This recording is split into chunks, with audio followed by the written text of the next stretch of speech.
It's the Robin Lundberg Show, and today I'm joined by a special guest, as you can see right there, Christine Brennan, the author of the Oft-Discussed Caitlin Clark book, bestseller on her game, Caitlin Clark and the Revolution in Women's Sports. And, Christine, we ran into each other at All-Star Weekend, and I see you at the end, right? I think I made the analogy. It's kind of like when you're doing the champagne bath in the locker room after a championship. What's it like to have the book out and be on the tour now? Yeah, it was great to bump into you. I recognized you. So you have quite a reach, Robin, and congrats on all you've done. It's really you've certainly are doing excellent work in this area and space, as they say, and of course on Caitlin Clark and everything in the WNBA. So congrats to you. Very good work and very important voice. It's I'm sitting actually right where I have a couple desks, and I would move around a little as I was writing this book in about 4 months.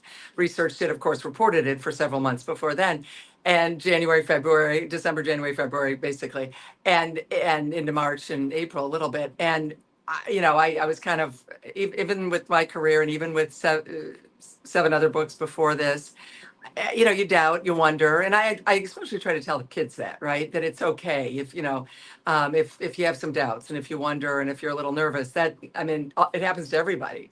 And so right here, I would, like 6 months ago, I was kind of like, am I going to be able to pull this off? And we're going too fast, and Scribner wants the book quickly, and of course it's not a fast, quick book. It is just meaning me as a journalist having to move very, very quickly, which I do all the time on deadline, but this is a bigger deadline and a bigger book.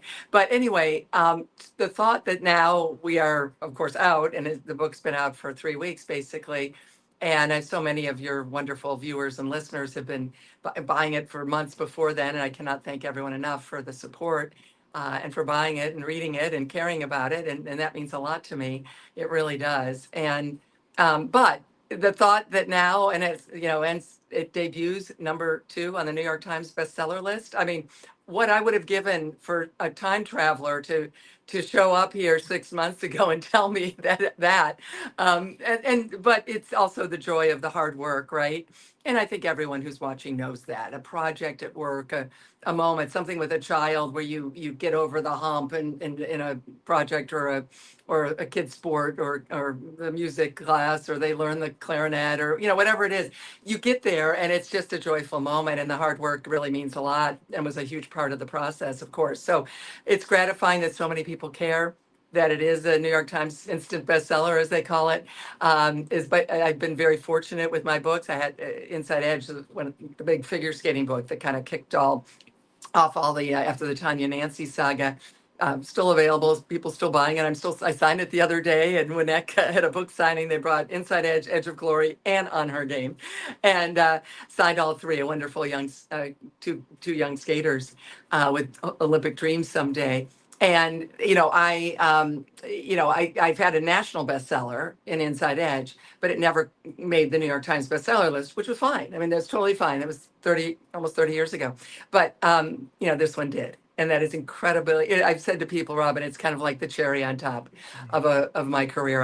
I'm doing, having the life and the career of my dreams. I would have hoped to go to one Olympics as a fan. I'm gearing up for my 22nd in a row for work, which is hardly work. It's a delight and a joy. So anyway, yeah, I feel gratified, but thanks to people like you who've supported me and are interested, or even people who aren't loving the book or don't love me. That's fine. I would love to hear from you as well.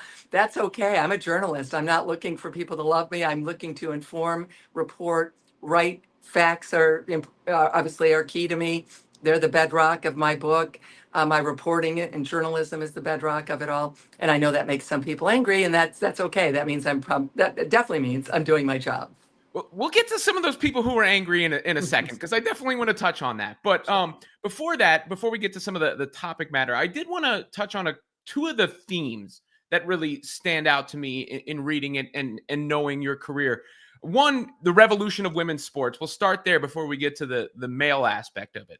But the women's sports thing, your background, I mean, I feel like maybe some people aren't kind of aware of your probably perspective on this, because you've covered women's sports for so long, and then all of a sudden you see this phenomenon explosion, and it has to be rewarding in a sense for all of the legwork that you've spent covering women's sports. But thanks for the premise of the question. Thank you. And yes, I mean, people can Google me and look me up on Wikipedia, and my birthday's in there, and that's fine. I've been a sports journalist professionally since 1981. So how did that become 44 years, Robin? But it did. It is. And so I've been doing this a long time, and I feel like I'm 35, but whatever. So longevity actually I think is very helpful, and for women especially now, you get a chance to, I'm doing more TV now than I did 20, 30 years ago with CNN and ABC, PBS NewsHour, and it's a delight and a joy. So I think actually it helps to inform me and helps me understand even better the phenomenon of Caitlin Clark. I never thought I would see this in my lifetime. And what is this? This is, let's go back a year or two. This is Caitlin Clark's senior season at Iowa. And people lined up for hours outside of Ohio State's big arena, or my alma mater, Northwestern, our smaller Welsh Ryan Arena, but still lined up the way people had never seen people line up at Northwestern for men's or women's basketball. At Indiana University, obviously a great rivalry between Iowa and Indiana during the Caitlin Clark years. Terry Moore, and of course the great coach at Indiana, and Lisa Bluter at Iowa at the time. Anyway, the lines there, people, you'd see these on social media, right? I'd see them. I'd just be here at home in DC and I would see them. And I'm like, what are we watching here? It looks like people are lined up for a Springsteen concert, a Beyonce concert, Taylor Swift concert, maybe a North Carolina Duke men's basketball game. And they're all in the cold. It's January, it's February, and they're lined up for hours outside of some of our biggest arenas in the country, which would be obviously Big Ten arenas. And they're lined up to watch a woman play basketball. Even now, as I say that sentence to you, I almost can't believe I just said it. That is what I noticed. That was, to me, it. And I know there's a lot of people, probably some watching and listening, oh, come on, it happened before. When? I wish, as I said, I covered women's Final Fours in the night. I covered Cheryl Swoops at her Final Four in Atlanta. I've covered Dawn Staley at Final Four in LA when she was at Virginia, because I worked at the Washington Post then. And I've covered the 1996 Olympics, the genesis, the beginning of the WNBA, and there was of course the ABL also then. So out of those 1996 Olympic Games, the Women's Olympics as they're called, softball started then, soccer, women's soccer, all the big women's sports, gymnastics was huge, swimming, etc. Well, out of that Atlanta Olympics, of course, the next year came the WNBA, but for a year there was the ABL as well, and then that fell away after a year or so, and it was just the WNBA. I was covering Tara Vanderveer's team. In '99, I covered I had a contract with Lifetime Television. At the time, they had a contract with the WNBA, and I was a sideline reporter, if you can imagine, and also a commentator on several WNBA games in 1999, and of course have covered games and talked about the WNBA, especially on CNN when they're talking about the NBA in the bubble. I would make sure to talk about the WNBA. My point is, I cared about this. I wish it had happened for Candace Parker. I wish the people in the produce section were talking about Candace Parker the way they talk about Caitlin Clark. I so wish it had happened for Maya Moore, obviously young Caitlin Clark's favorite player. Maya Moore deserved that. She deserved to transcend her sport. Big name, all these are big sports names. That's not what we're talking about here. We're talking about everyone in the country knowing the person's name. That was not happening, unfortunately, with Maya Moore, or Candace Parker, or Cheryl Swoops, or Cynthia Cooper, or whatever. They were very big within their world, but they never transcended the sport the way male athletes do. And I wish it had happened, and I wish it had happened for Black women in this country. Anyone who knows my writing knows what I think and how much I've written about Kaepernick and about Black Lives Matter, and talked about Brittany Griner and how great the moment for the league that I think I say in the book, and it was from a column that potentially, arguably, the finest moment for a professional sport, male or female, in the country ever, when the WNBA players helped get Brittany Griner out of Putin's awful prison sentence in Russia. So that's what I've done, and I'm saying that not to tell people about my resume, but it seems to be of interest. So I'm happy to say it because what it does, it allows me to say, as a journalist, as someone who observes these things, that even though I'd never covered Caitlin Clark, I'd watched her in my kitchen, in my house, like everybody else, and wanted to watch the replays again and again. And I'd seen a lot in my career, Super Bowls, and Tiger was the length of his career and all this. And I wanted, like, what am I watching here? What are we seeing? I wish it had happened earlier for those wonderful players who built the league. Facts, Robin, it's an interesting thing about facts. Facts are facts. It did not happen. And so it is happening now. So now you have two choices, right? As a league. I have one choice as a journalist. Cover it. Cover it. This is unlike something we've ever seen. I don't have another choice. This is the news. Here it is. You write about this, you talk about this. Of course you do. I would have been incredibly remiss not to write a column or two, even though I was not covering her at the time. I was not covering Iowa women's basketball. I wasn't at those two women's Final Fours because I was going to the Masters right away after that. So anyway, bottom line is you cover it, but you have two choices if you're like inside women's basketball. You can embrace the moment and say, this is unbelievable. We've been waiting for this moment. The spotlight that will shine on Caitlin Clark will shine on everyone, the way men's golf understood with Tiger Woods very quickly. The rising tide lifts all boats, right? Or you can, I guess, fight it.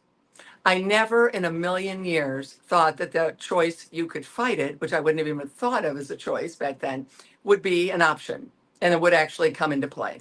But it has. And as a journalist, I've covered that as well. So anyway, yes, my career, seeing all of this, long answer, sorry, but I hope it's informative for people who think I just showed up. There are people out there. I'm hearing about that and hearing from People think I just showed up on YouTube, so I get it also. Right. But it's like, yeah, and that's fine. It makes me laugh. I mean, the book is selling like crazy. We're just killing it. We have hundreds and hundreds of people at every tour stop heading to Cincinnati next, and then Phoenix, and now maybe Portland we could be adding. People at Pittsburgh we're talking about. This book is just taken off. So they can go ahead and people can do whatever they want. It's a free country. I encourage people to be angry and upset if they want to be and not like me. That's great. Bring it on. But you can't argue with the facts, and including the fact that I didn't just show up. and I heard from someone, I will not name any names, but this is reputable, that there is someone who's on air who was like, well, she hasn't been around. And this person said back to that person, someone who's quite a big official and had been a big official in women's sports, do the 90s not count? So whatever it is that is making people upset, and I would say irrationally, with a journalist doing her job, well, people are going to find something to be mad about. My dad used to say, honey, if they're mad at you, then they're not mad at somebody else. So you can take it and that's fine. But obviously I'm being facetious. Actually not, but it's fine, whatever. But it is interesting, Robin, and I would love your opinion too, on why, do they want to keep the small things small, right? Yeah, no, Yeah. I think a couple things, Christine, to that point. One, sometimes there's a backlash to overexposure that I've noticed, and maybe just like hearing about Caitlin Clark all the time, especially when it first came in and like nobody cared about the WNBA before, and I could see that hitting the feelings a little bit. Then on the other thing, yes, there is a little bit about like I like the band before it got popular kind of mentality, which you see. But you hit it right on the head. There is only one truth. And the truth of the matter is that, Caitlin Clark is this phenomenon that changed the entire landscape, sort of the sun that the WNBA has now orbited around as a solar system. So I don't know how anybody can ignore that fact, which we'll put a pin in that for a second, because I did want to get to the one other theme that I mentioned, because that I think it's important for people to hear your background and context for people who don't know, and that's on the women's sports side of things. But then there's another aspect that you touch on in the book, and that I think has not been discussed as much as to the explosion of Caitlin Clark's popularity, and that's dudes.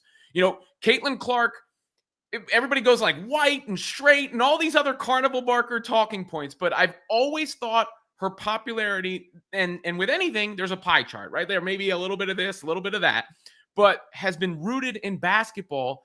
And I think the way she plays and the way she's entertained brought so many guys over, whether they were men's college basketball fans or NBA fans or whatever the case, which is something that the WNBA and a lot of women's sports hadn't done before. And I think that's an under-discussed aspect of why Caitlin Clark is so popular. Without a doubt, Robin, without a doubt. And I have, of course, discussed it, and I'm happy to talk about it in the book. But you know what?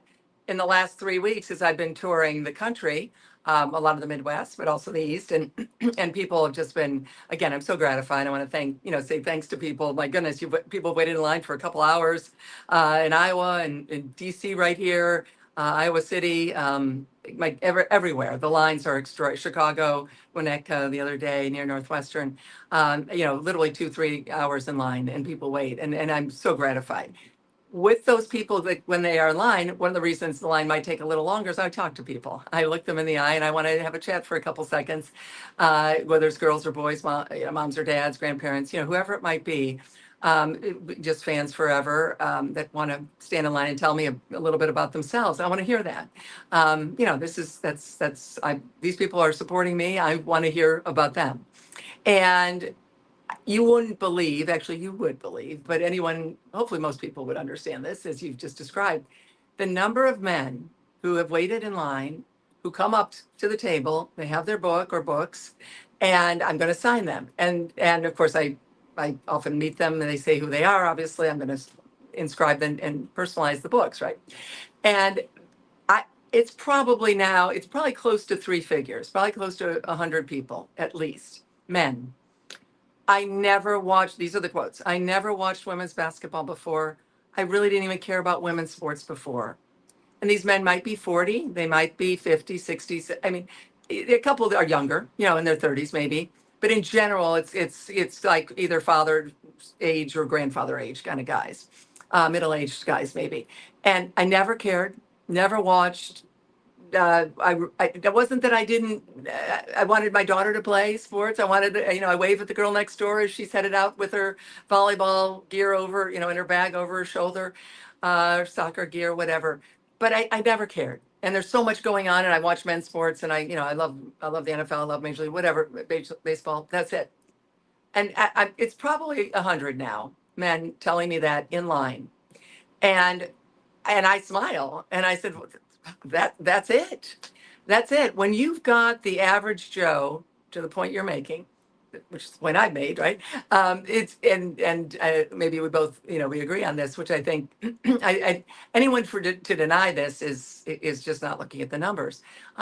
If you've got the average Joe who never cared about women's sports or women's basketball, now planning their evening around Caitlin Clark's Indiana Fever games, or right now, because Caitlin is injured, doing something else. They're just not watching. That doesn't make them bad people, folks. It doesn't make them hateful. It doesn't make them misogynist. It doesn't. I don't really understand it's fine. Again, bring it on. Come after me on any subject, anytime. I love it. It's great. It's what makes it's journalism. But why would you not be happy to have those people watching your sport? We've seen the numbers of the All-Star voting, right? Asia Wilson, well under 100,000 2 years ago. Now Caitlin Clark is getting all the votes, of course, and she's getting them with, Leah Boston and Kelsey Mitchell and others. Obviously, the Indiana Fever getting a lot of votes. Caitlin leading the way. Well, Asia Wilson is now close to, 1 million votes. The rising tide lifts all boats. How can you hate that? How can people be upset by that? They are. Okay. But this is the moment, and this is the person. Caitlin Clark. There's no doubt about that. History will judge it. We can judge it right now, and 10 years from now, it will be proved. Whatever happens, hopefully Caitlin gets healthy and then is not injured again, like she wasn't injured since sophomore year of high school and didn't miss a game until this year. So that's it. And who are these guys? I will give another little anecdote. I've done a lot of sports talk radio shows over the years. And I've been willing to do them on any subject, anytime. And of course, one of the reasons people might be sick of me on this book tour is so many of those people returned the favor and wanted me to be on their shows to talk about the book, and also like to have Caitlin Clark being discussed about the book or being discussed because that gets them more views, more page views, more clicks, more interest from their show. I understand that too. It's not necessarily me. It's that we're what the subject we're talking about. That's fine. And those when I would do these shows and talk about the Washington Mystics in the early part of the century, say, here in DC or wherever I might be, there would always be a guy, one of the way sports talk used to be, still is a little bit, laughing about women's sports. Oh, they're not any good. They just roll around the floor in basketball. There's always jump balls. I'm not watching. Or they'd be okay, those guys. I'd often be on the phone, but I might be in studio. Then there'd be callers calling in, and they would be, oh, it's ridiculous, they're terrible, I can't watch it. Under the rim, of course, no one dunks, it's just awful basketball, they're awful athletes, I'm not watching. And I would get, if I defended it, which I did always 100% of the time, I would defend it and say, well, those are your daughters who are learning, and it's going to be so much better 5 years from now and 10 years and 20 years, because that's the march of Title IX. It's demographics and how we care about our daughters and our nieces' sports the way we have for generations about our sons and nephews, grandsons, whatever. And they'd laugh at me. They would laugh. Okay, fine. That's fine. I don't care. Well, those are the same guys now. I'm seeing some of those guys. I met some of those guys for the book.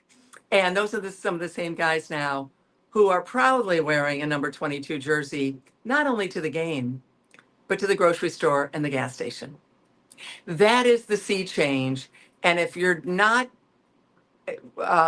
into it, if you're fighting it, which I've seen some fellow younger journalists fighting it, I've talked to them about it because I've mentored some of them and helped them, trying to help some with getting jobs. I mean, I'm not looking for a pat on the back. That's a fact. I know these people well, and we've discussed it a little bit of why they don't like this. Again, I said, if you're a beat writer, you want your thing to get bigger. Yeah. I mean, you're not cheering for the team you cover in the NFL. I never cheered for the Washington football team. I covered them. I didn't cheer. If they went 0-16 or 16-0, same thing for me with the Washington Post. My responsibility is to my readers, viewers, the facts, the truth. But it was a better story if they went to the Super Bowl. So it's a better story that people care and more people are clicking and watching and reading. And, we saw this early on with a tendency in some in the media to put, one colleague of mine actually put Caitlin Clark fourth in the first rookie rankings. I mean, who cares? It was a rookie ranking, but it was indicative of a snapshot of the moment. But going back to the guys for a second, I do have a whole chapter on her game, as you know. That's kind of a palate cleanser. It in the midst of game action and logo threes flying off the page, and the chapter title is "You Can't Take Your Eyes Off Her." That's a quote, and no one watching us who hasn't read the book, Robin, will ever guess who on earth uttered that quote. I will, of course, tell people. I won't make anyone, well, actually, I should go buy the book, but no, I'm teasing, of course. Curtis Strange, two-time U.S. Open men's golf champion. He and I were talking about the comparison with Tiger Woods and the early pushback against Tiger, which lasted about a week because they all realized immediately. Now, there also was no social media for Tiger, so he would have gotten pummeled on social media, as would a lot of the golfers, had there been social media. Social media certainly has stirred up so much of this with the WNBA, and that is awful.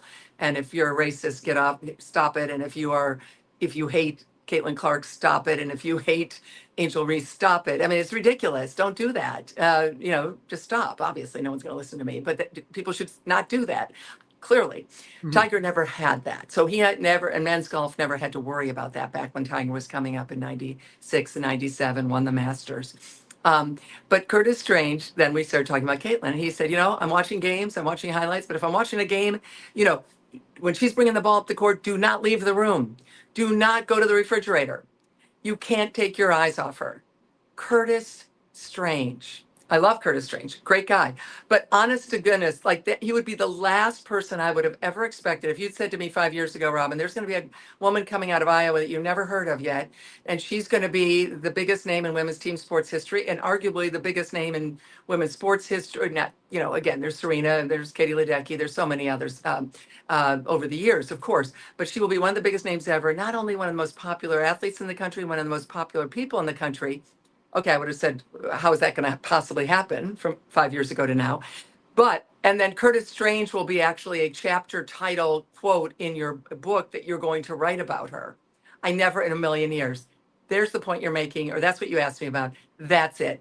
Men's golf, when they are literally talking about Caitlin Clark at the Masters, you don't want to push that away, I don't think. If you're a league or a fans, you want to embrace every second of that. And that's the interesting part that I've chronicled in the book about how it seems that there are some who do not want that for their league at this moment. Yeah, I mean, look, it goes beyond even women's sports. I don't know if I've ever seen something like this. The impact and the discourse and the popularity and everything that comes along with Caitlin Clark. I mean, in social media, LeBron James is probably the closest I've covered as far as like there being something to talk about every day. But as far as just raising the league and everything, I go back to a Jay-Z line on Michael, Magic, and Bird all rolled in one. And to the aspect that you were mentioning, there is no question. There is no question that A'ja Wilson is so much more famous now than she was before Caitlin Clark arrived in the WNBA. And that goes for basically every WNBA player that people can now rattle off that they couldn't before, or the banners that they could recognize at All-Star Weekend. And so I know Christine has actually been is generous enough. She's going to answer some comments. I see them coming in, guys. We'll get to those at the end. She's generous with her time and the fact that she's willing to respond to some comments. And you can purchase her book. The link is in the description below. But I want to get to a few more topics, including that backlash. Let me first get to the personal backlash that you've received, Christine. I'll focus that on two people that I've seen publicly. DiJonai Carrington has kind of questioned your character, whether she's doing it cryptically or not. And Cheryl Reeve says you want a villain in your story based on the Olympics coverage and everything like that. How do you respond to those two? Yeah, well, I like Cheryl Reeve, and I think she's funny. And we finally met at the Minnesota game, the Indiana-Minnesota game. I think it was, what was that, August 25th, 26th. As I was now, of course, on the road covering the Fever. As soon as the Paris Olympics ended for this book, I just hit the road, had access to practices, some practices that was exclusive access, and asked Caitlin Clark 40 to 50 questions. She knew they were for the book, most of them in very small press availabilities or some press conferences, obviously. Again, nothing like an NFL press conference. So I could always got called on, always could ask anything on the record, totally, no holds barred, just what you'd hope for from Caitlin Clark. Just that kind of honesty, and she loves tough questions. And I know that she said in Time Magazine, something about the questions I asked. Well, the Caitlin Clark I know and that I've gotten to know a little bit, and obviously write this book. She's take anything, anytime. So again, another reason for people to look at her and just, as I say in the book, 22 going on 40 or 50. The maturity is extraordinary. I've covered thousands of athletes, and she's one of the most mature I've ever seen. And then at young age, absolutely. The most mature. There's no one even close in that sense. And so anyway, so I meet Cheryl Reeve and I asked her, would she talk to me for the book? And she said, yes, let's do it after the season. And now that the Olympics are over, she kind of smiled and okay. And I did cover one game at the Olympics, and I did listen to her scrum. We were all in the mix zone there where we just gather around people. So I'd been around her a little bit, but here's the thing, and I wish it weren't so. I wish Cheryl Reeve didn't do this. I mean, I don't get to pick news, right? I don't get to pick what's the story. News happens. I mean, yeah, I'm not covering every story, right? I'm not writing columns on every topic. But now that I cover the Olympics, I've been covering the Olympics since 1984. It is not unusual for me to write then about the Olympics. And I was able to break the news from a source that Caitlin Clark was not being put on the Olympic team. And there had already been some buzz and some noise and cacophony of sounds on this topic even before.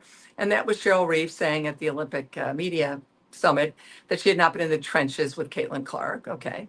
Then I talked to two veterans of women's basketball. I happened to bump into both of them at a game within a couple hours of each other, independent of each other, right around the time that the decision was being made about the Olympics and whether Caitlin Clark would be on the team. I did not know she was not going to be on the team at this moment. And both those people, independent of the other, when I said, hey, what's up? What do you think? Which is what journalists do. We talk to people. We ask questions. Sometimes there's a story. Sometimes there's not. It's a people business, and I love it. And these are people I've known for a while. And I said, what do you think? Caitlin Clark, she's going to make the Olympic team or not? Oh, no, probably shaking their head no. What do you mean? What, like, why? And they said, well, because her fan base wouldn't understand, and we don't want them to all get mad at if she only plays a few minutes in the game. And I literally laughed the first time I heard that, Robin. And then a couple hours later, I heard it again, completely independent from another person that I trust. These are totally plugged in people. And I realized, oh, this is serious. This is serious. The USA Basketball is going to make a decision.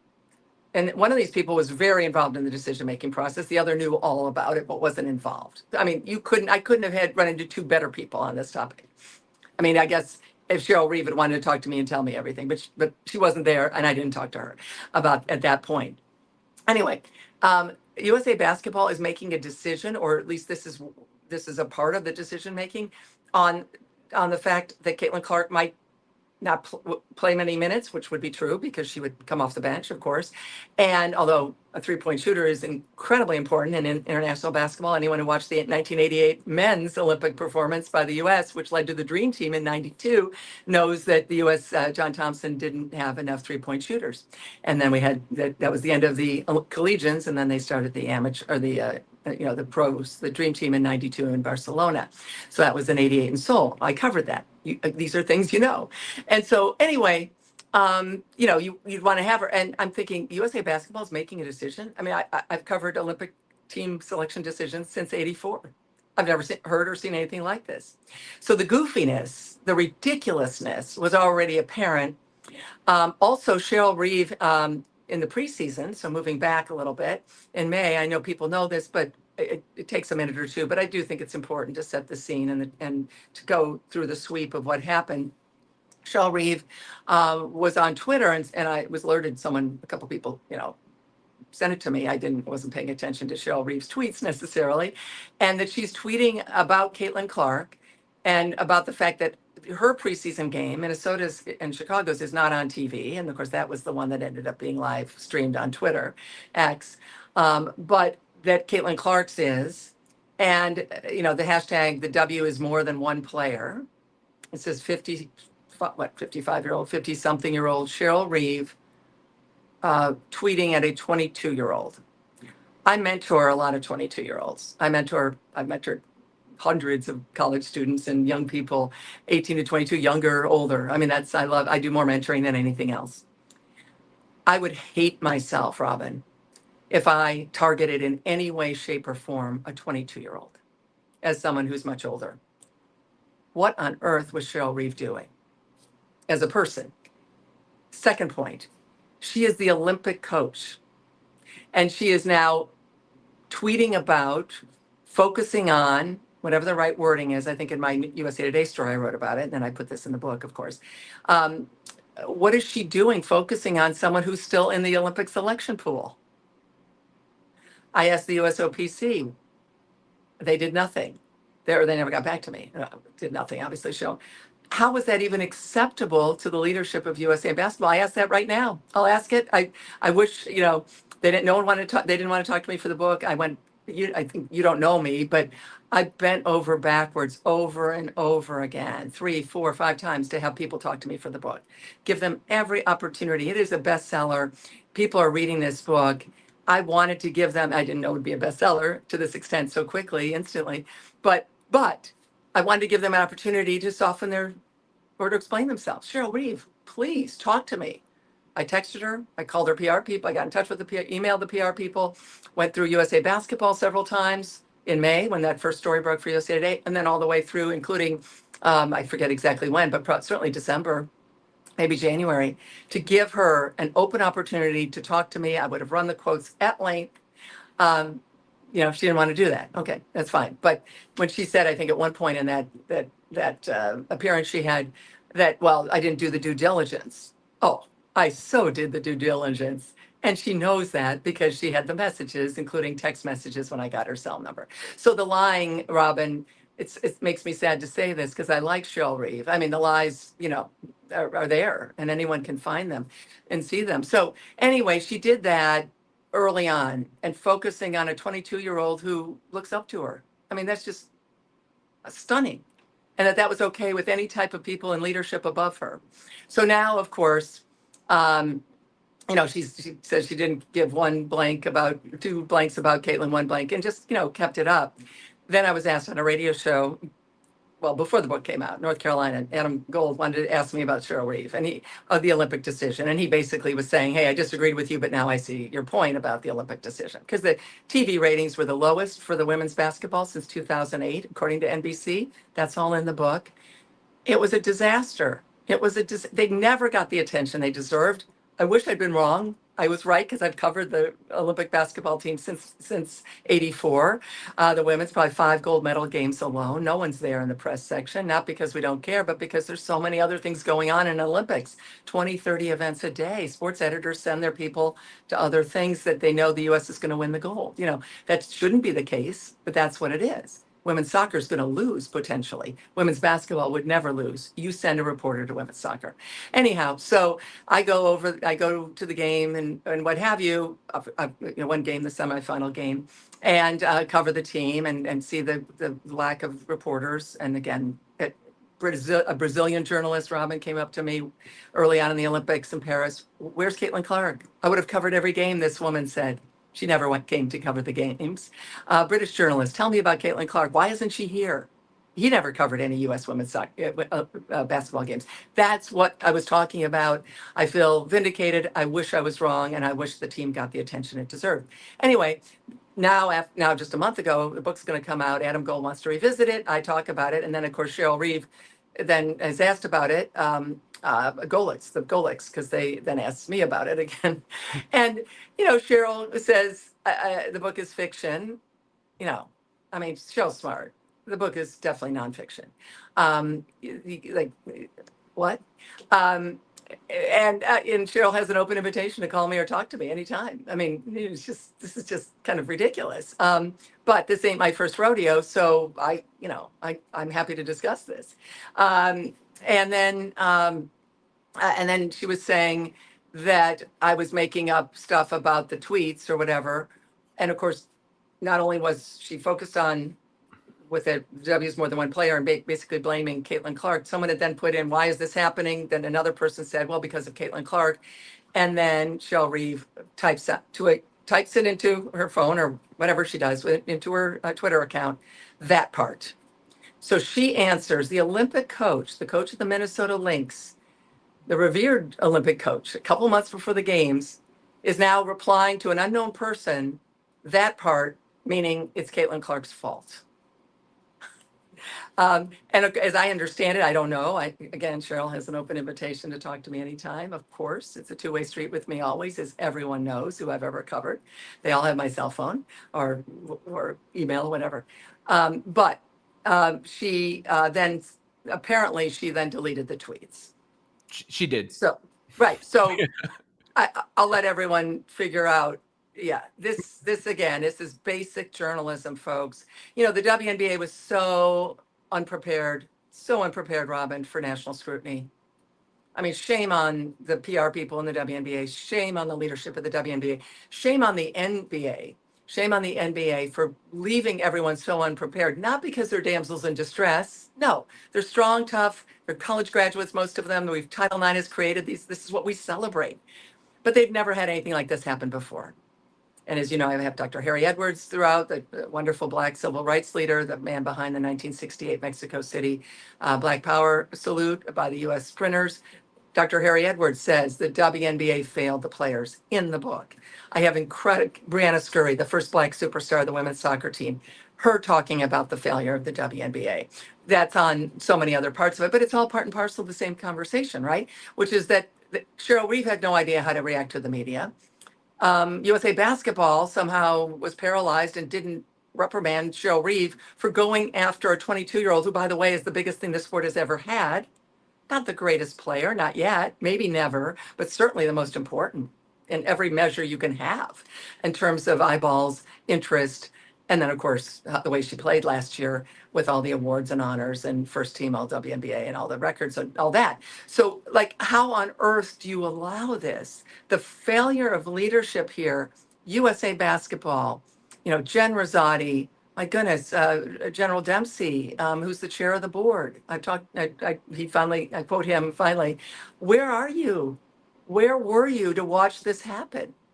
And it's just such a sad state of affairs because we've raised our daughters to be just as strong and just as smart, nieces, granddaughters, whatever, just as great leaders. They're learning how to win at a young age. They're learning how to lose at a young age, teamwork, sports, all those things that we were teaching boys for generations. Now we're teaching girls. So we're raising women presidents in the 30s, 40s right now.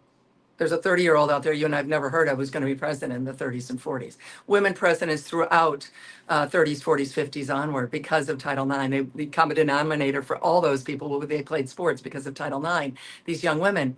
And then to see this kind of just explode in a mess, again, total lack of leadership, total lack of preparation, and none of this, Robin, none of this makes me pleased or happy to say it. But I'm a journalist, and these are the facts. And as I said, I will report them, obviously, 100 times out of 100.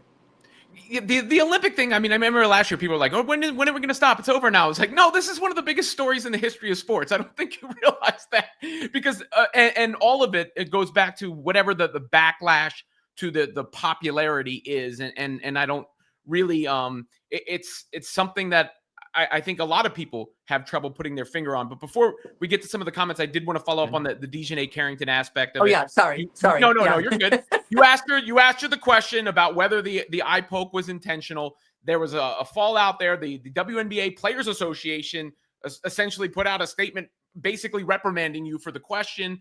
And since then, she has kind of called your character into question, saying cap or defamation of character. How do you respond to the fallout from that and what DiJonai Carrington has said? No, I appreciate it. Sorry, I forgot. I was going on. That was a filibuster answer, the previous one. Sorry, but I do think it's important to give context to people who, a lot of people, you and I are kind of living this, right? A lot of people aren't, and they kind of. So again, apologies for the lengthy time. Well, let's do it two parts. Let's first the question.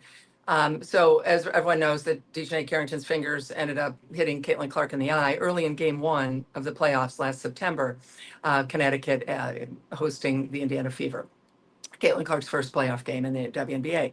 And so that was on a Sunday. Monday, there was no availability at least that I knew of with Connecticut or anyone. So Tuesday now we have the press availability. And of course, what that means is players come out on the court and you gather around them like the scrums, little knot of, and you ask them questions. And it's not a press conference. It's not, there's not a table up front. It's just, kind of casual.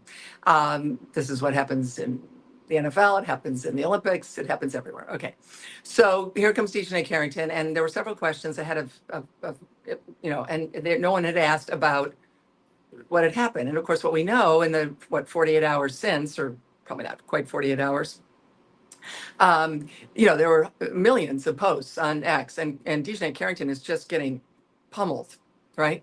How dare you do this to Caitlin? There were the videos, right, where people were slowing it down and her fingers and the, not just swatting at the ball, but also like fingers going down. All these things. I have no idea if that was even accurate, a video or made up. I have no idea. But this is, she's getting racist, targeted, horrible, vile, racist terms, misogynistic, sexist term. It's terrible. I'm a journalist. This is a huge story.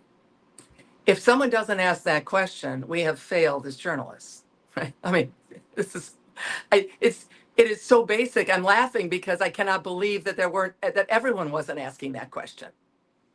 So anyway, a few questions are asked or whatever. So I have no notes because you hear the question and it's a bit halting, right? Which also, this is a window into press scrums. You follow up. Hey, coach, when I would cover the Joe Gibbs, when they were Super Bowl teams in Washington, on the second quarter, when you had the fumble, I mean, the third quarter, this is how people talk, right? Mhm. So again, this notion I'm out to get her, or I don't even know what people, I didn't spend much time worried about it because I had bigger fish to fry, I had a book to write. But I cared. I mean, obviously I was focused on, making sure that I was not I was not banned, and the Players Association failed absolutely miserably. I had a credential. I had went to game one of the finals on my own dime, but we needed to do that.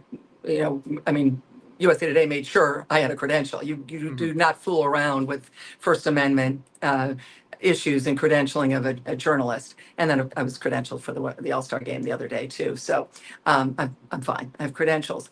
But I asked the question, and I ask it in a way that, again, you hear it. I'm taping it, so I think there's 5 or 6 million views of it now. I don't even know. I haven't looked in a long time. There's a still picture of it in the book. We did do a still that because obviously it was such an important issue. I had to write about it. If I didn't write about it, people would accuse me of avoiding it.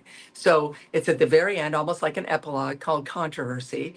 I think people will be interested in it. But again, I separate it from the logo threes leaping off the page and Caitlin, magic of Caitlin and the sports aspect of this book as well, which there's a lot of that in this book. And I asked, and I said, when you were kind of swatting at Caitlin Clark or swatting, whatever, did you intend to hit her in the eye? Or if you did, or if you didn't, words to this effect, could you tell us what happened? You have to ask it specifically, Robin. I know there was at least one person who on TV who does some coverage of the WNBA who said afterwards, I saw it months later, well, you ask us, do you just say what happened? No, you do not just say what happened. You've got to help the athlete understand exactly what you're asking. The athlete, at least every athlete I've gotten to know, again, how the WNBA players are not prepared for this, are not helped along to understand that the journalist actually now is your best friend for that minute. Not really, but that's not my role. But for the athlete, now you are getting a chance to clear the air. You're getting a chance to clear, to hit it out of the park. You can take that question any way you want it, and you can put it to bed. That was the opportunity for DiJonai. That's not my goal. My goal is to ask her and to get an answer, for a quote. I mean, that's it. But, and also to give her a chance to tell us what really happened, because it is just one of the biggest stories, sports stories in the country, and being discussed culturally as well. You have to ask. I'm shocked again that all of our colleagues, there weren't more people wondering and following up. Where were they? Where are these journalists? And I've mentored and I like so many of them. I would tell each and every one, you got to ask. Anyway, so she answered. She did not intend. And then there was, again, all over the internet, many, many pictures. You saw them. I'm sure many people watching us did. Videos and laugh. It's Marina Mabry. It's DiJonai Carrington. And it looks like they're doing 3 to the dome, right? The Carmelo Carmelo Anthony. Yeah. Right. But I don't know that. Do you know that? Do we know that? I mean, I don't know. There's one way you find out. A journalist asks questions. That's what you do. Even the most basic thing. I've asked questions about something like, why did you fumble? I probably knew why they fumbled, but you asked to get the quote. Again, it's amazing to me how unprepared the WNBA players were for understanding any of this and how they can take it and use it to their advantage. Then she, of course, said, I didn't know I hit her, so how could I be laughing about it? Fine answers, perfect answers. And now they're out there. And obviously then within a few minutes, DeWanna Bonner, then her teammate comes over and confronts me. I've had that happen hundreds of times in the NFL. My heart rate doesn't even go up. It's called journalism and it's called dealing with people. I tried to introduce myself 3 times. She just wanted to be very upset, but not raise her voice and just say, why did you attack my teammate? And I said, do you want to look at the questions? Again, Robin, complete lack of understanding of the most basic tenets of a journalist, or I'm a journalist, but some of these people are, broadcasters, sideline reporter, whatever they are, whether they consider themselves journalists or more announcers or whatever they are, that's fine. A complete lack of understanding of how, not only of what we do, what we're there for. We're not fans. We're not supporters. There are PR people. We're not PR people, and maybe that's part of the problem. And I do say this in the book, and I'm sympathetic. When you've got a league that is small and that has never gotten the attention it deserves. I know, I covered it. I tried very hard to work through that with the various entities I work for. you then have people that don't want to maybe defend it and get up more on the side of the players. You're doing them no favors, folks, and you're doing the league no favors. You cover it seriously. If there's negative stuff, you write about it, like Marion Jones or Tanya Harding. If it's great, like Katie Ledecky or Mia Hamm or Brianna Scurry, then you write about the great stuff. You don't get to choose. You don't get to pick. And again, there just seems to be an utter lack of understanding to this minute about what journalism is, and this is a big league sport. The Indiana Fever are literally, like a men's major league team in terms of interest, viewership, attendance, everything. And some of the other teams are pretty close as well. New York Liberty, certainly Golden State, right? So you then the respect is to you cover it that way. Obviously, the Players Association got angry. It was just sad. I was so sad for them, just laughable, and just unbelievable knee-jerk reaction. And where was the NBA in helping them out and saying, no, you do not. I mean, the NFL, if this had happened, Roger Goodell had known since, we started basically together. He was in PR and I was covering the Miami Dolphins and for the Miami Herald. Roger Goodell, what? We're going to ban? No. I mean, it would have been like 5 seconds. So just very unusual, very strange. And then that whole story, which is, I've given a little bit, but it's, several thousand words in the book, the controversy chapter, CNN then took CNN.com. So if you don't want to buy the book, you can go to the CNN thing and you can read all that there. It's still there. CNN, with whom I work, also then took a good chunk of that as an excerpt. And then I think within a day, DiJonai Carrington put on X defamation of character. Well, I mean, I don't even know where to begin other than to say in the story, which of course is rock solid, some of the witnesses are the Connecticut Sun PR people. That story is all in there because we tape recorded ourselves as we all went over it. There's also 2 other journalists, Chloe Peterson of the Indianapolis Star and Scott Agnes of Fieldhouse Files, the Fever beat writer. Wonderful, both of them wonderful young journalists. They were with me. They witnessed the whole thing. Everyone's voice is unanimous, including the Connecticut Sun PR people. So those are the people working with, and DiJonai was working with them at the time in Connecticut.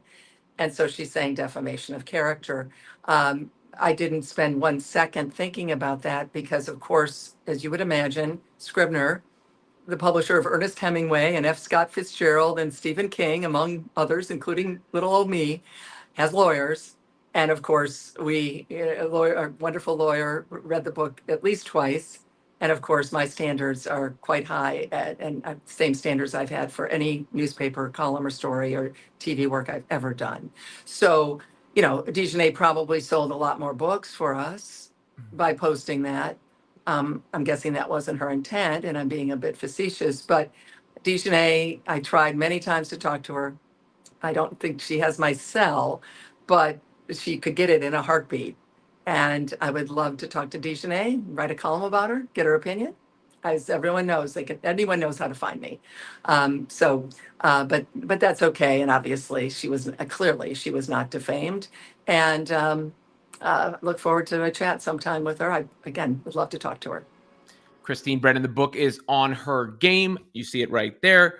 Caitlin Clark and the Revolution in Women's Sports. Link in the description. I'm going to run through some comments real fast. Christine, don't want to keep you here all day, but Kevin Zwicker says, look at CC bringing 2 people in the media together. Love to see it.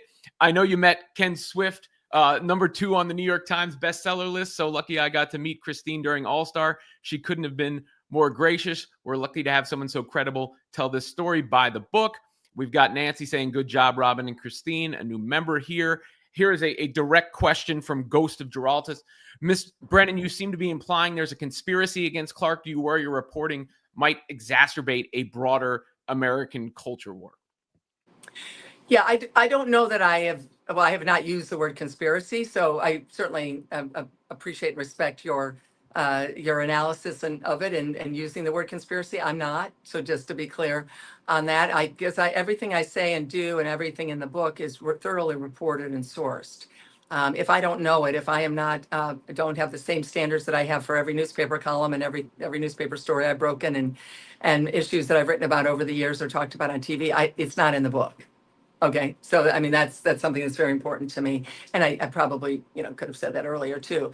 Everything is either on the record, which almost all of it is, or if it's off the record, it is crystal clear that it is accurate and true, and that's, I mean, I guess I have to say you have to trust the journalist on that, but you do, because again, I didn't just show up. I've been around a while, so you've got a body of work to kind of look at. Maybe, I don't know. If people want to be mad at me, they can. That's fine, of course. The word conspiracy also implies a plot rather than just something that happened, right? Like, right. And for you to say that this is something that they didn't do well, or this is something that is true, is a very different thing than it Right. actually being a conspiracy. But the second part of that, yes, and thank you. Yeah, so I have found no evidence of a conspiracy. And to your point, Robin, yeah, plot, no, none. About will this make it worse? It's an interesting thing. Journalism, we write something, we say something, and we have no idea what happens next. Now, if I'm following a story and I'm going to write more about the story. So I broke the story of the Russian doping at the 2022 Beijing Olympics. Kamila Valieva, the beautiful young teenager, but doping. I broke that story. I continued to follow that story and break more parts of it or work on other parts of it throughout the rest of the Beijing Olympics, even as I covered the other stories in skating and what have you. So I don't stop reporting. But what I'm saying is, when I write something, including a book, how people will react and what will happen next is up to those people. It's not up to me. When I wrote this book, and I wrote it, we got it out super fast. There's stuff in like mid-April from the women's Final Four, the TV ratings, how far they dropped from the two Caitlin Clark years. All that, I mean, so this book is as current as it could be. And for the paperback next year, I'm hoping we're going to get that out we'll see. I mean, there's no decision yet, but get it out really fast with all the news this year. But first, we'll have, we have the hardcover, of course, selling. And thank you. And again, appreciate that. Also, can I say this? If anyone, I may live to regret this, Robin, but if anyone wants a book plate signed, in other words, like either for themselves, a signature, but we're not going to actually physically be where I can sign the book, or you're not going to be able to get to a signing or whatever. Instead of mailing books, I've had people ask me, a lot of people, either DM me, direct message me on X, or go to my website, christinebrennan.com, and just upper right. I will be happy to sign book plates for whoever you'd like me to sign for and mail them to you. That is my kind of gift as a thank you to people. So happy to do that for sure. But I have no idea how people are going to react. Like, Robin, I really didn't know you, but like, you might have hated the book.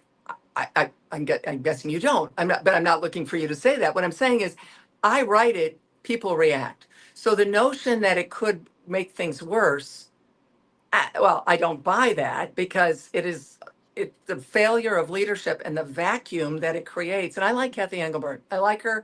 I tried, I think it was December, January, February, I offered to take the Acela, come up to New York, give her a chance to answer every question. It would have all been in the book. It would have softened so much of this. They didn't want to do that. A couple times they never even got back to me. These are PR people I know, and I've known one for years, and they just didn't want to do that. So either afraid of me, or the book that they don't want you to read, or whatever it is, read it. You'll see. But that, again, I did my best to report. And if another example, Angel Reese, Angel and Caitlin, right? That's a part of the book for sure. I was in a press conference with Angel. I think I asked her one question. I'm not sure, but I was there, right there, 5, 7, 10 feet away from her. But, and certainly have covered her, I think, pretty well in the book. But I tried 3, maybe 4 times. In fact, I went back because I was told no. I said, I'm giving you another shot. I really would love to give Angel a chance to be quoted in this book. So when you do that, I guess in the answer to that part of the question, Robin, when you do that as a journalist, you've done your best.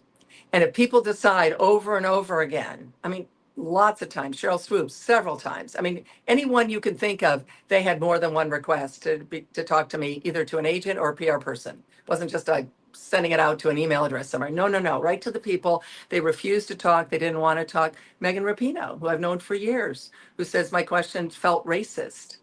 Megan and I did an event together, a Google event in Phoenix. I mean, I know Megan very well, and she knows me very well.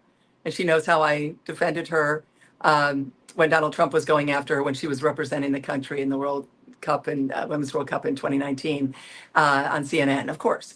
And her agent I know very well. He's also Katie Ledecky's agent. And I called him and said, hey, does Megan want to talk? Maybe she wants to explain why that a question that anyone would ask and should ask of a athlete that, and of course the other part of that, something I should have said earlier, was the Players Association saying women can't handle questions that men can handle? Because I've asked much tougher questions of men. Is that the message that the women are must be coddled? Is that what the Players Association said? All this is part and parcel of the same question that was just asked, which is that I do my job. I've given every opportunity for all of these people. The book would have been probably 10,000 words more if everyone had gotten back to me, but Scribner was ready for that. We wanted that, and they didn't do it. So do I think I have any part in a schism or a divide? No. I am reporting the facts as they were occurring at the time. I'm so proud of it. The way the country's reacting is amazing to it. No one has said anything's wrong, right? No one has said they're misquoted. No one. People have had the book now 3 or 4 weeks. 3.5 weeks, whatever. It's 3 weeks, but then I know people got it early. We're reading it early. Some people, I don't know, they broke into bookstores, Robin, or something, and got it. But what I'm saying is, so if people don't like the truth, well, then maybe work on that. Don't kill the messenger. And again, the reaction has been remarkable, and I can't thank people enough for that. And Caitlin Clark will be just fine. And it's an unauthorized book. We did not work together. She answered my questions. But unauthorized sounds ominous. It's not. It's what you want. Caitlin will write her book, and it will be amazing, and it will sell like, I don't know, what's the best-selling book in the world ever? Like the Bible? Yeah, we'll see. Caitlin, I thought it fell Bible. from the sky. I don't know. Did Right. you have to buy it? Right. I don't know. What is, To Kill a Mockingbird? I don't know. Whatever it is. It's not, I'm sure it's a Greek philosopher or something. Point being that that's not this. This is the story that of this moment, this snapshot from early on, Title IX, the meaning of it all, the country falling in love with what we've created with Title IX, 53 years old, and now America, here she is. This person that we never would have necessarily thought would occur in this moment, and this athlete and this fascination. And she's an entertainer. That's the difference. Just lost Christine's connection there for a second. See if she pops back on, but she's obviously been on here for a minute. I'll run through some of the other comments.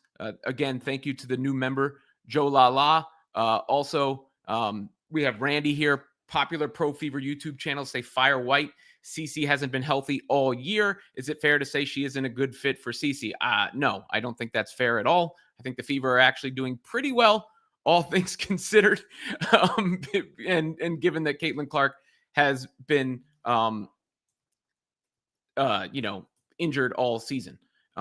That is, I don't know what you say about Stephanie White. I don't know what the real issue is. It just feels like people want to work themselves up into a further. Then you have Ghost of Giraltis, who was responding to his previous comment. Journalists aren't responsible for how readers react. I agree. But do you always defer to conversations in the culture to inform your reporting priorities? Isn't it, if it bleeds, it leads? No, I think you go with what the story is. And yes, of course, if the story brings in more people, that's good for the business. But I don't think that's the way you necessarily lead it. That was something that was in the zeitgeist. Christine's back on. Christine, sorry. No, you're good. I'll let you actually end on this question because I think it's a good send off to everything we've talked about. Brandon Sleep says, how do you think the W is handling the CC effect this season compared to last season? And obviously the league wants to grow beyond Caitlin Clark, which you get, and it has, right? Like the way I put it is everything with Caitlin Clark and the Fever is higher than everything else, but everything else is higher than it was before. And for the long-term health of the league, you want it to be about more than just Caitlin Clark. Yet you can't choose what makes these things happen. And, it was kind of noteworthy, at least to me, we talked about this right after, that Kathy Engelbert didn't mention Caitlin Clark at all in the press conference at All-Star Game. Of course, she's been injured, but after writing this book, after covering Clark, after everything that's transpired since, where do you assess that Caitlin Clark effect and its relationship to the sport now, and how the league is handling it after handling it not so well, in your opinion? Well, and sorry about that. It turns out I put a do not disturb for an hour, and because I'm a blabbermouth, we went a lot past the hour, and someone snuck in with a call. So my apologies there. And I do want to make it clear, though. I know I was just finishing. Caitlin Clark, this is unauthorized. Caitlin did not see this book in advance. And as I said, that's what you want. You're getting a journalist look at everything, including her, and including, sometimes the technical fouls. She and I go back and forth, where I say, what were you thinking? She goes, oh, too much, after that one in mid-August that she got hitting the stanchion. So, that's, again, Caitlin will do her book, but she was incredibly helpful and willing to participate and answer my questions. We're not in cahoots, as my late mom would say. We're not, not in business together. And that's what you want. I don't want to be in business with her. That's how you can trust this book. And trust the journalism. And, I don't know what anyone thinks, but my point is, who knows who might not be happy or who is happy. I don't worry about that. And I think that's an important addendum, little postscript there. So again, sorry to disappear there for a couple of minutes. This year, and I will definitely at some point people say, "Why are you writing another book about this year?" No, I'm just starting to do the book tour here. But I certainly will when we get to a point of a paperback and stuff down the road. Again, that's not happening anytime soon. It will be next, spring, summer, but I will chronicle all this. I'm not sure if it's much better, to be honest. The Marina Mabrey hit was extraordinary. I talked to Marina Mabrey last year. I don't really quote her in the book other than she helps drag DiJonai Carrington away from us as the three journalists as she's still screaming through the curtain. And I think she thought I said something when it was probably Chloe, but that's not Chloe's fault. It was just journalists talking, as we were not on the practice court at the time. We had to go somewhere else. So we were in a catering area behind curtains, just where we could sit for a while. Totally fine, and legally we were there. I think that, when you think about the Mabrey, of course, then obviously is the one that helps get rid of, get DiJonai out of there, according to the Connecticut Sun people as well. Then this year, Mabrey, who went to Notre Dame and likes Caitlin and told me how much she appreciates Caitlin and what she means to the league. She does that, plows into her in the dead ball situation. It just absolutely like a freight train. And it's one thing, I think, when J.C. Shelton and Caitlin are going at it. And, I don't think anyone should be poking someone in the eye or whatever, but they have a great history there. And anyone who's followed women's basketball, I have, you have, know that the Ohio State-Iowa games featured a lot of Caitlin and J.C. Shelton and some fireworks. And so that's continuing. That's not bad. That's good. I can make the case, strong case. I did. Angel and Caitlin right after when I was at the Masters. I'm not watching Tiger tee off. I'm on TV still talking about women's basketball 4 days later on ABC News Live.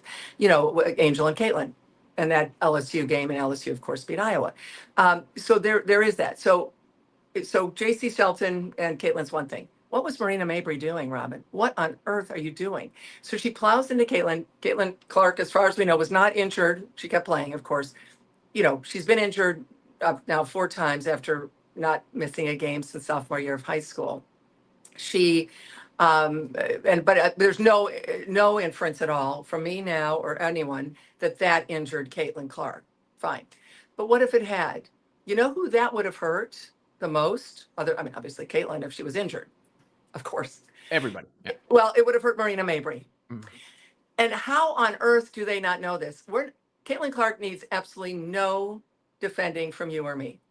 She gives it as well as she takes it. She's not a victim. She is a strong, fabulous, great person, smart, intelligent, funny. She does not need any of us to defend her, and I am not. But let's just look at facts again. Very interesting. The data, as you know, as I'm sure many of your listeners know, if there's any left, sorry. No, Which is we've got a lot of people in here, good. Christine. So Okay. Well, don't worry well, about it. well, I'm happy to go on for a few more minutes if you are. If not, I mean, people do have to go I, and live their, they probably I have to will go live as their long as lives. I will go as long as it feels right. I just don't want to hold up too much of your time too, because we're up over an No, hour. well, Right. it's fun, first of all, and I Okay. appreciate you and what you've done. Also, I had a 12:30 podcast that is canceled, so what the heck?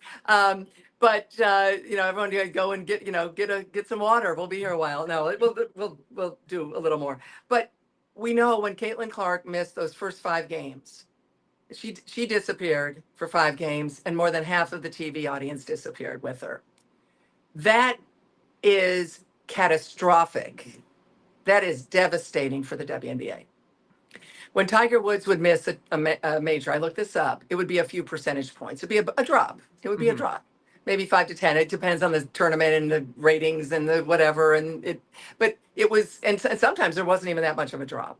But there would definitely be, and men's golf has certainly dropped back from the high water level of Tiger. But even those numbers were not as big as they were in the 90s with Tiger, because then you only had 3 channels. It's a very involved thing to look at numbers and decide what who's watching and who's not, and how significant it is. Anyway, Michael Jordan goes to play baseball. The drop was not over half. Caitlin Clark is the single most important athlete to her sport, much more important than we've ever seen. Way more important than Tiger was to men's golf. You'd already had Arnold Palmer, Jack Nicklaus, Sam Snead, Bobby Jones, Byron Nelson. You'd already had men's golf. You had those incredible commercials. You had the Cadillac ads and the John Hancocks. Men's golf had already reached a plateau. Women's basketball should have, the WNBA should have, as I said earlier, of course it should have. I worked hard to try to have that happen. It did not. So Caitlin Clark is bringing it to a level that it's never been before. And Marina Mabrey, you're going to do something that could have maybe injured her, which then takes the eyeballs away from you. And I don't know what's going on with the CBA negotiations other than what's public. I have no reporting on that. But I can only imagine what the owners, what the WNBA side is saying to the players about TV ratings. Well, I how do the mean, refs not throw her out? That's my thing. Like unbelievable. that's on the refs at some point, because if you legislate those things, then all of a sudden the players, in sometimes in the competitive spirit of it, I don't know if Marina Mabrey's thinking in her head, what are the ramifications of my actions here versus like, we've been allowed to do this stuff, so here it is. And how does the official not say, no, you're out of the game? Same thing, that's why the Kennedy Carter thing blew up. It wasn't the act itself as much as it went without any sort of repercussion. Oh, without a doubt. As you know, in the book, chapter title Hip Check, I say that exact thing. By doing nothing, not only the referees, they didn't even look at that one. They didn't even look. Tamika Catchings has great quotes. Tamika's throughout the book too. So again, anyone who hates me or is mad because of something, read the book. I mean, I think it'll shock you. There's a whole chapter on the importance of the league and how it started, and funny stories and serious stories, and the incredible work. Do you know? I think you do know for sure, Robin. If you didn't before, it's in the book. More than a month before Colin Kaepernick, Caitlin Clark's favorite players, the Minnesota Lynx, were having a press conference talking about Black Lives Matter and the horrible shootings of Black people and killings by police officers.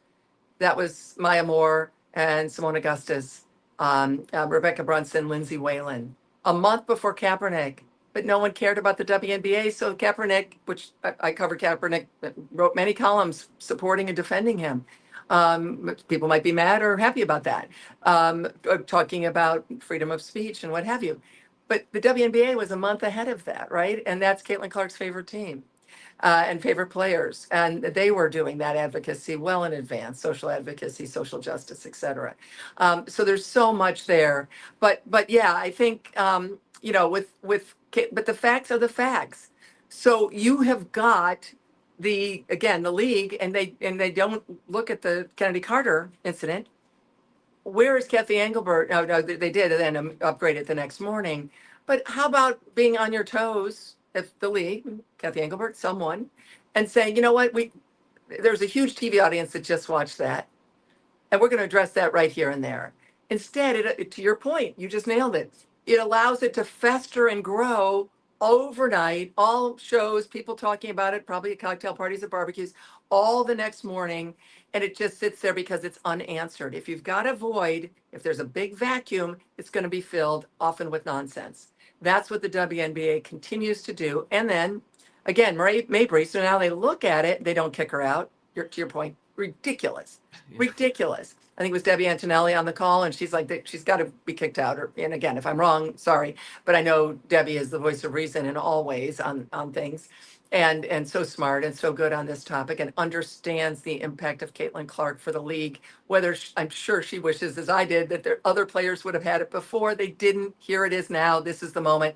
Are you going to take it or are you going to leave it? Right. That's the question for the WNBA. Because Caitlin's here and she's not going anywhere, and she's the one. But yeah, I think that. So then you've got Mabry. What if Kathy Engelbert had come out the next day and said, that was atrocious officiating. Those officials, we're not going to have them back for a while. You know, maybe that, oh, that's answering a mob mentality or answering the public. Well, you are a consumer-based company that you want to, you could answer, maybe, I don't know. Obviously, I'm not a commissioner. I'm never going to be one. I'm a journalist. So take it or leave it, what I'm saying. But how about this? And you know what? We're going to be suspending Marina Mabry for a game or two.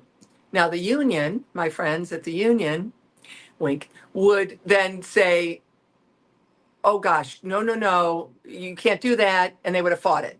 So then we would have had a little bit of a battle. You would have had the conversation. You would have had a commissioner do something. You would have had people going, got it. Now they're on top of it.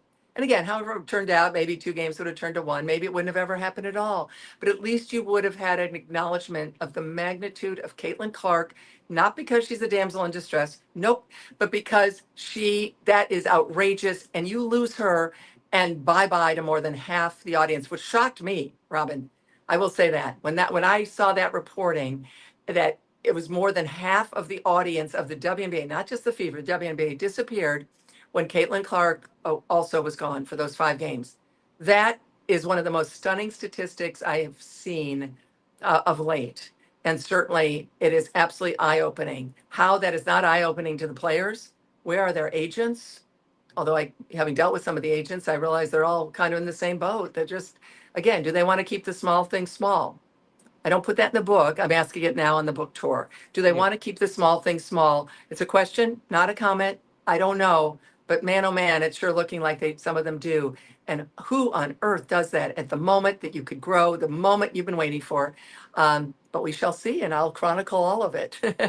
It's funny because it's not like anybody chose Caitlin Clark, and I think that's part of the things people don't seem to understand. Is it wasn't like we were sitting here in some sort of like cabal meeting and we're like, oh yeah, Caitlin Clark is the media darling. Here we go. Like this is something that happened, and so much of it is noise, but you don't get Caitlin Clark's fan base if you're not rooted for by people from all across all demographics, whether you're black, white, straight, Asian, whatever the case may be, young, old. That's what's happened with Clark. And the one narrative that actually I have seen cut through, because when I do have casual conversations or I run into people, is that like, why is this not embraced, or why do people go after, or what is that, whether that's it's a league of individuals, and I always want to treat it that way, but that does seem to be the sentiment which you shared, and the thing that people can't get their head around is the lack of it being sort of embraced. Yeah, I mean, it was organic. To your point, there's not a media person in the country that made this happen. I was having a conversation with a WNBA owner, we'll just leave it at that, who was saying, oh, well, the media forced, which again, this is unbelievable. I'm going to tell you, not name the owner. The media forced Caitlin Clark on everyone. Now, if you're an owner of a WNBA team, aren't you happy that Caitlin? I mean, like, we are through the looking glass here. I've never said that before, but that is something that I did hear. Again, I Put will the whole leave league that. on the cover. Yeah, right, yeah. And so, but that forced. No, it was organic. It was just like the '99 women's soccer team, except Caitlin is the individualized version of that team, where it grew out of. It was a minivan revolution in '99. I covered that. I deal with it in the book. Not only Brian Scurry, I also have Julie Foudy's incredible voice about what Lisa Bluter in Iowa, how they were how important it was to teach Title IX to the players, including Caitlin, and how appreciative she was of learning about Dr. Christine Grant at Iowa and learning about the history of Iowa 6-on-6 girls basketball, how important that was. Out of that foundation, Caitlin Clark is standing on their shoulders. And, so all of that for sure, is in the book. And, I think that when you kind of look at the sweep of history and you see Caitlin Clark, it's crystal clear. Nothing was forced on anyone. As I said, I was in my kitchen and I'm watching the Indiana-Iowa game, and that's how I start the book with the introduction. I'm not covering it. I wouldn't necessarily be covering Iowa or Indiana women's basketball, not because I don't care, but I'm a national columnist and I don't travel everywhere and do everything, nor should I. Plenty of other people do that at USA Today and other news organizations. And I'm watching, and I watched Caitlin Clark win that game, that buzzer beater, in February of 2023. And I wanted to watch a replay and another replay, another replay. I'd never seen a female athlete, just kind of chuck it, from the parking lot, it's just kind of flying in and her legs are going one way and she's going the other way and it goes in and they win the game and she's running around and you just want to watch a replay after replay. That is organic. That is the definition, folks, of organic. That is not a journal. I never wrote a word. I didn't write a word about Caitlin Clark Robin. That was February of 23. I never wrote a word about her in USA Today until it was February of 2024, a year later. I did do some CNN hits, but I don't get to choose those. They call me and ask me to talk about Caitlin Clark. Again, it was organic. It was Iowa. It was the Big Ten. Big Ten Network is a huge part of this story. NIL, huge part of this story. You'd be watching a game. You'd be seeing Caitlin Clark. They go to a commercial. She's going to the huddle. Go to a commercial. And now you see the State Farm ad, and now Caitlin Clark's in the same jersey you just saw her in 5 seconds ago. That's how you get famous. That's how you never leave. You're always there. And that's a big part of the story as well. But anyway, it was organic. And it's stunning. And you mentioned Sheila Johnson, and I have in the epilogue called Overtime, that whole story. I like Sheila Johnson. Sheila's a friend. We've been honored at black tie events where we've spoken about each other at wonderful, getting, some lovely awards here in DC. I mean, I think the world of Sheila Johnson. She moved both of the Mystics games last year to Capital One Arena to make money off Caitlin Clark. And she did. Second one, over 20,711 people, Robin. The largest regular season crowd in WNBA history last September. So Sheila Johnson is making money off of Caitlin Clark. No doubt about it. Decision. This year they're renovating Capital One Arena, which is why they're doing Baltimore or George Mason or whatever. Anyway, and then she's saying, why to CNN, to Amanda Davies, a colleague who I work with at the Olympics. Amanda asked some great questions. And Sheila says stuff that who would have thought, but she did. I wish it hadn't been, I wish it could have been the whole league, not just Caitlin winning Time Athlete of the Year, but League of the Year. And then it's going to be hurt feelings. There's some really important quotes in her comments that are in the book, are in on her game near the end, and about how, the hurt feelings, it causes hurt feelings. What? I mean, hurt feelings?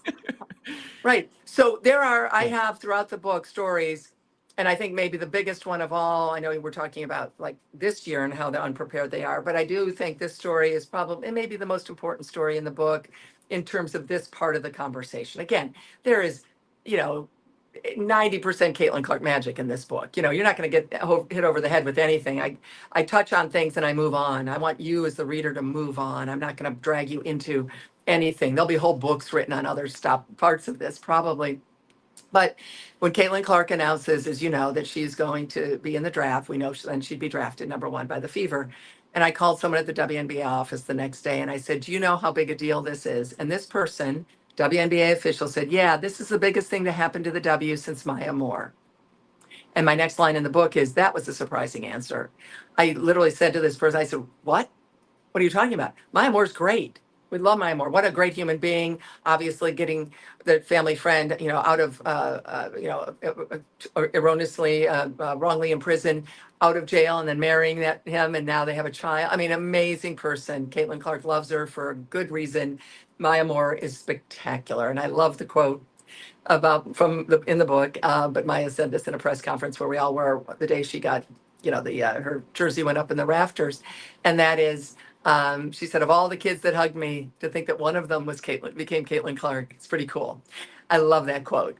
I mean, that's the beauty of sport, right? When sports are good, they're great. And there's so much of that in this book that I don't want anyone to think we're just dealing with all this stuff. But these are the headlines that pop out, right? So I then said to this person, I said, Maya Moore, she's great. I wish she'd been the one. Never got the attention she deserved, other than UConn, nationally, of course, college. But again, those TV ratings were what? 1, 2, 3 million. Caitlin's 18.9 million, folks. Paige Beckers cannot sell out an 8,000 seat arena in Dallas. Now, maybe she has now, I don't know, but recently, earlier. Paige Beckers cannot sell out an 8,000 seat arena in Dallas. Think about that for a moment. I wish she could sell that out and sell out American Airlines Arena in Dallas. On and on it goes. This is where we are. My God, Diana Taurasi, as she's blasting, and again, another example of someone, Caitlin just looks up to Diana Taurasi and says a minute and a half of wonderful things. Diana Taurasi slapping her away. That's Taurasi. That's fine. But as someone, again, who mentors 22-year-olds, that informed a lot, of it for me, both in my column at the time and then in the book. Taurasi, most Americans don't know who Taurasi is. I wish they did. They didn't. Sports fans know.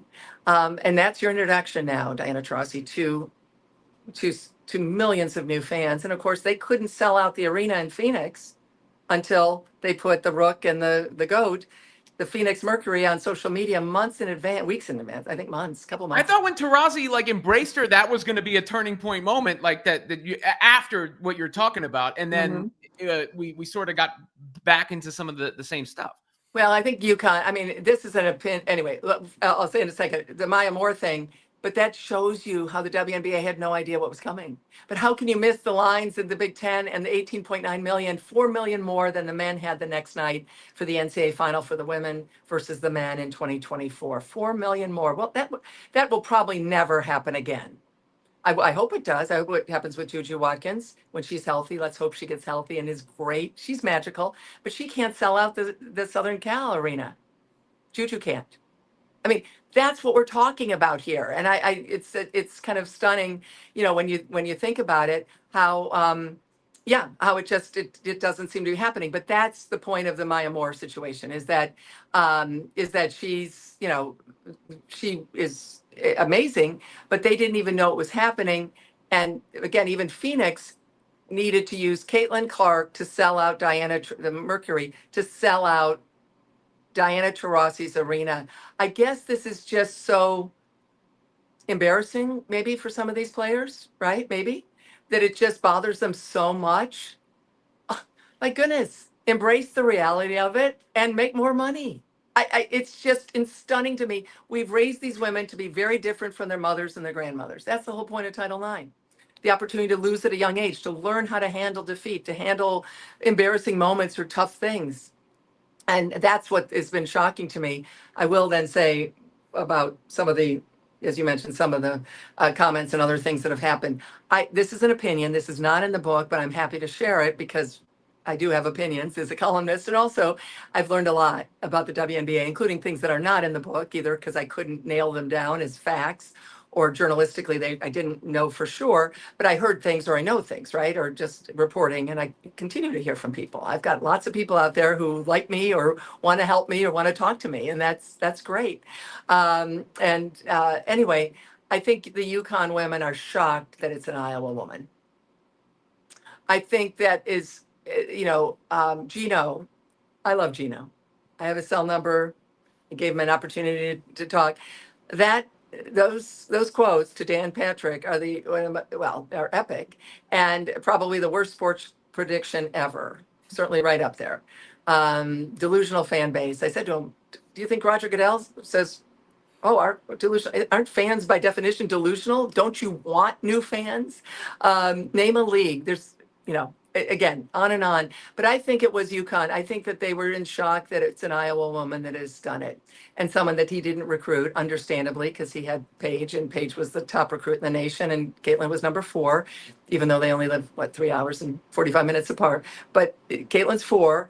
And so you don't need two, as Dixon Jensen says in the book, the AAU coach. You don't need both. So that's okay. That's fine. Obviously, Gino knows what he's doing. He just won his 12th national title. Fabulous. Congrats. Wonderful. Amazing program. But I think it's just shock that it's not a UConn player. And I think that's what we heard in Breanna Stewart's voice. That's what we continue to have heard in Diana Taurasi's. But then, yeah, Taurasi said some great things, and they had that great moment on the podcast and other things. So, let's hope. I'm hoping for happiness for everybody, and that they, they understand the magnitude and ride the wave. And again, the rising tide lifts all boats. But it's certainly when I was watching Caitlin Clark, when it happened too, it was the turn from college to the pros. That's when they started to change. That's when things started to change in the tone and the voice of so many people. Cheryl Swoops was a couple months earlier with her flurry of falsehoods, but you had Taurasi and Sue Bird. Sue Bird was much more positive about Caitlin Clark at the women's Final Four. Iowa just beat UConn. Caitlin had just bounced the ball off of Paige's backside, moxie to the max on that fabulous little moment. Totally embarrassing, right, for UConn and probably for Paige, and maybe she didn't care. Who knows? Anyway, and now they've got to talk about it on the air. So I think that's probably human nature too, a little bit. But let's take another one or two. Is there someone that doesn't like me? Let's talk to them. Let me see if I can make through the. By the way, Christine, to what you say about it too. Caitlin signing all those autographs in Chicago yesterday. That's another. I know, right? But she's changing, and the reaction, right? The little girls that ran away, not even that little, and one was crying. This is Caitlin Clark, folks. I wish that Diana Taurasi would sign minutes and minutes of autographs. I don't think she wanted to do that. That's fine. Sabrina Ionescu. My goodness, Aaliyah Boss. I mean, all these people are amazing. Kelsey Mitchell is finally getting what she deserves. How about that? For those who are mad at Caitlin Clark or hate that it's a white woman in a 74% black league, which I deal with throughout the book, including Dr. Harry Edwards and Breanna Stewart, I am not sloughing that off. That is a very serious issue that I do a lot of journalism on. But Kelsey Mitchell is finally getting the eyeballs. Why is she getting the eyeballs? There's one reason she's getting the eyeballs. She plays on Caitlin Clark's team. Take it and run with it. That is a great moment. Let me also point something else about that, because a lot of the same media, I think, who frames this like Caitlin Clark gets too much of attention, then kind of like it bothered me when Juju Watkins, I forget what the exact number was, but she had passed Caitlin Clark for most points scored in first 2 years or whatever the case was, and it was framed as if it was the record. But Kelsey Mitchell had the record. So how are you erasing Kelsey Mitchell from that history? At the same time, out the other side of your mouth, you're saying Caitlin Clark gets too much of the attention and all that stuff, because someone like Kelsey Mitchell then becomes beloved and celebrated, and people can realize just what a damn hooper she is. Exactly. And again, if you're mad that it's a white woman, which as I say in every book tour stop I do, Robin, I am a white suburban woman. I have never spent 1 second as a black person. I respect that. I know what I know. I know what I don't know. This is why I rely on so many fabulous voices in the book, black and white. Oh my goodness. Tamika Catchings, what a rock star throughout the book, right? I mean, it's just fantastic. Again, Brianna Scurry, Dr. Harry Edwards, Aaliyah Boston I talked to. Kate Martin is obviously a white woman, but she's gay, and of course, many gay voices in the book. That goes without saying. There's just so much there. But how this makes people angry when it is, again, if you just step back, and maybe we're only talking about a few people, I don't know, that they wish, I think Sheila Johnson was right in that comment to CNN about the hurt feelings. You and I, and probably a lot of people watching, are going, what? As I said a few minutes ago, right? Like, what are you talking about? It's sports.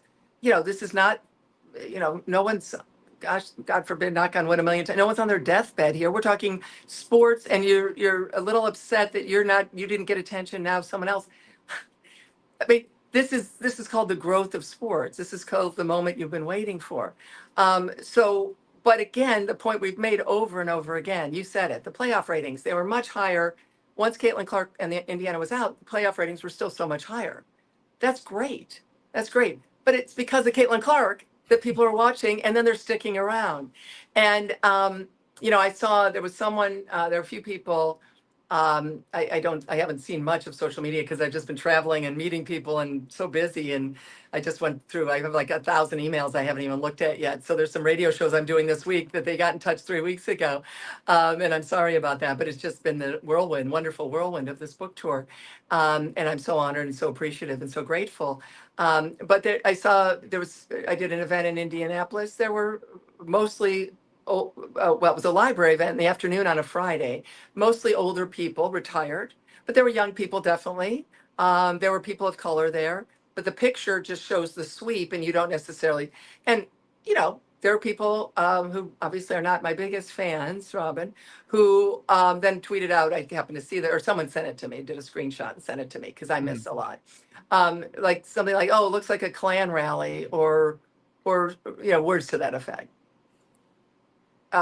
No, these are people who are buying tickets to Indiana Fever games or watching games or buying products and then seeing all the other wonderful players, 74% of whom are Black. I mean, like, wow. But again, it's a free country. Go ahead, knock yourself out and do whatever you want. But, again, it's like, we don't want you. And you mentioned the indie band, right? Or even old Chicago Cubs fans, like my dad from the south side of Chicago, also White Sox, actually. They were kind of both, which never happens in Chicago, except my parents. And then they moved to Ohio before I was born, but in Toledo area. But, you've got, you've got all these fans, and, people love a sport and love what's happening and love the athlete. And again, this is all, all for the good. And, anyway, I think I kind of lost my train of thought there, which is probably telling us it might be time to go. But yeah, I'm sorry, what did you just ask? I just put some comments up on the screen that were sort of in line with what you were talking about. Like this sensitivity, or this idea that like some of this stuff is racially motivated, or any of these things, or people have these ulterior motives or anything like that. I mean, to be clear, as you've said, you do not hate the WNBA. Right? Like, it's not as if you came in here saying Caitlin Clark is this savior. It's just the fact of the matter is it happened to be Caitlin Clark. It happened to explode the WNBA, and all these sub-stories exploded from it. It's all in conjunction with one another from this catalyst event. Well, it is. And again, we're going to look back on this, and it's Caitlin Clark. Again, I hope it's Juju Watkins, as we said a few minutes ago. It's not. Paige Beckers is a great basketball player. She'll be I'm sure, the rookie of the year. She may make, who knows what. Obviously not a good team. It's not Paige Beckers, folks. It's not. Now, maybe that's a shock. Again, maybe she sold out a couple of games in that 8,000 seat arena. When they moved to American, this is kind of funny. You see, like, teams say, oh, we sold out American Airlines Arena. Congratulations, Dallas Wings. Well, they're stuck because it's congratulations, Caitlin Clark, but that's the opponent, right? Chicago, it makes total sense that someone who is bringing the ball up the court as the focus, has the spotlight on her, is the point guard, that's Caitlin Clark, could be chucking it from, half court, shooting from the parking lot. Curtis Strange, our friend from, an hour ago now, don't leave the room when she's bringing the ball up. Angel Reese is amazing. I'll quote Caitlin Clark. She has an incredible motor. She is an incredible rebounder. When they had that moment last year in the All-Star game, flat palms, it was the greatest moment. They're going to play together on a lot of teams, Olympic teams, whatever. Yay. That's great. Angel Reese is not selling out arenas in Chicago. Caitlin Clark is. Angel needs Caitlin to sell out. These are facts. And I guess what they do is it makes people sad or mad. Emotion is not a part of this conversation, at least not for me. I'm a journalist. I'm dealing with facts and details. And it's just a very funny thing. And I know there are people get angry. I know there was some conversation, about why am I even writing a book?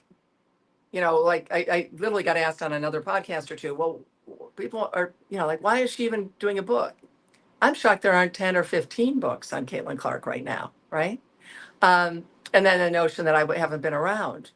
Well, I covered the Mystics in their championship run a few years, or when they were in the finals a few years ago. Here, I had a credential. I was definitely there.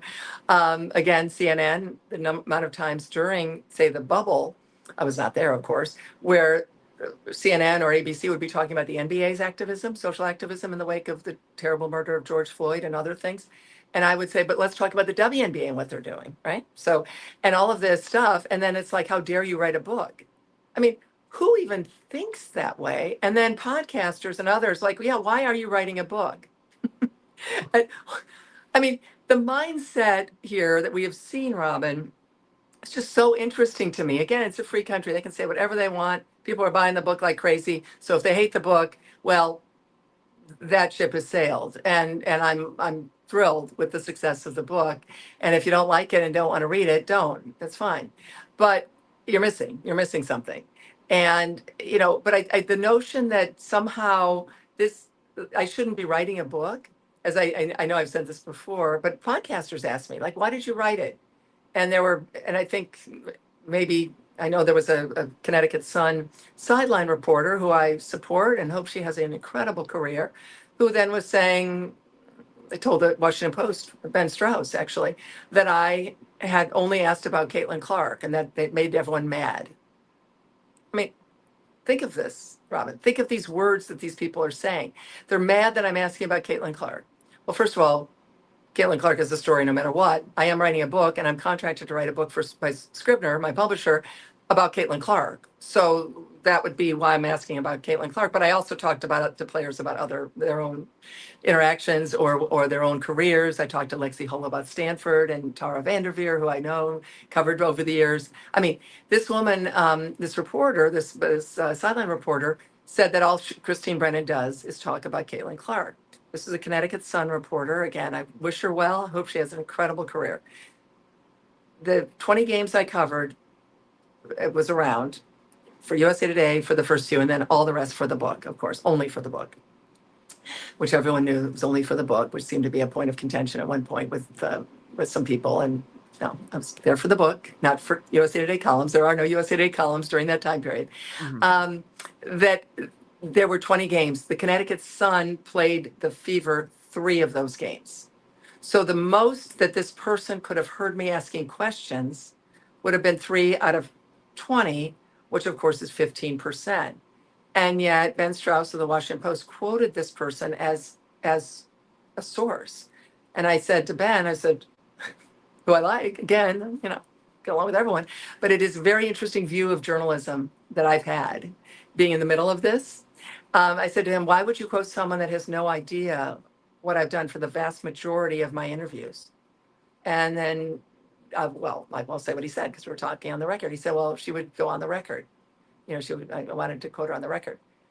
I mean, the standards at the Washington Post when I was 12 years would have never allowed that quote in the paper, right? So something got everyone upset. And I wonder if people think I was working with Caitlin, right? I referred to that, or I was not. And if they don't like her, then they wanted to, you know, squash me like a bug or something. Well, again, we did not work together. Absolutely 100%. Caitlin did not authorize this book. I did not want her to authorize this book. I would never have asked or wanted because I want to cover these issues moving forward. I don't want to be in business with anyone. I want to be independent, doing what I want to do, writing more books, hopefully, CNN, ABC, my new contract, you know, with ABC, USA Today, on we go. I'm not going to get in business with Caitlin Clark. I want to cover her. But so something is going on. It continues to go on. And when you asked about this year, and you see Mabry plowing into her, you know, with the CBA and with the notion that 50 to 53% of your audience disappears when she disappears. Help these people, someone, agents, someone. It's almost happening again. I mean, do you feel that way a little bit, Robin? That like this year is looks like a repeat in some ways of last year, which is stunning. As it said, Kathy Engelbert never mentioned. I was not in that press conference, but she never mentioned Caitlin Clark in the WNBA All-Star Game press conference. Is that correct? Never. She did not. No, she did say that 2 of the games were upcoming games were. I think it was the Boston game, and then the next game was the game in whatever it was. They were sell up that involved Caitlin Clark and didn't mention it. I also think, you know, in her defense for that one, I would say Caitlin was injured or whatnot. But yes, it does. It's a recurring theme, right? Like either she's not mentioned or she's Voldemort or she has a last name like N. Angel Reese or the 2024 rookie class. You know, like, Well, yeah, and as you know, I deal with that in the and I finally, that's when Kathy Engelbert did agree. I went through the NBA uh, through Mike Bass, the PR person there, and I went through him to finally say one more try, because I kept trying, as I said, and wanted to take the train up, talk to her. No, no, no, not often didn't even hear. It just went into a black hole. Again, who does that? Who does that? NFL, Major League Baseball, any league that's got its act together would immediately be wanting to talk to the journalist, if only to find out what I have, right? To be, because if I'm asking a question, that means I've got some information, not because we're in cahoots again or working together, but you want to bring that journalist in. I mean, the mistakes made by the WNBA were extraordinary. So anyway, finally, she was willing to answer. The question was why, under her October 10th, 2024, State of the Game, opening Game 1 presser statements, and then press conference, did she not say the words Caitlin Clark? All she did, not all she did, she spent a lot of time talking about moving to bigger arenas, a huge attendance chain, of course, record attendance, record TV viewership, all because of one person, Caitlin Clark. And so then I got the answer back, and she said, well, I didn't talk about anyone who was in the, except people who were in the game. And the only names I mentioned were New York Liberty, players who were playing for either the New York Liberty or the Minnesota Lynx in game 1 of the finals. And that was wrong. That was erroneous. I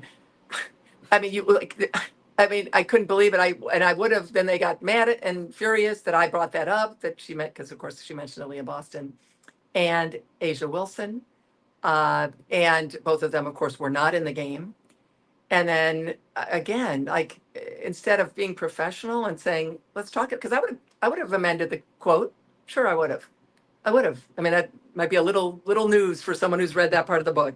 I would have absolutely, if the NBA person, Mike Bassett, said, hey, ooh, we just blew this. Can you make it so that I would have probably said, sure. I would have, because you do work with people. You're not, it's always a two-way street with me.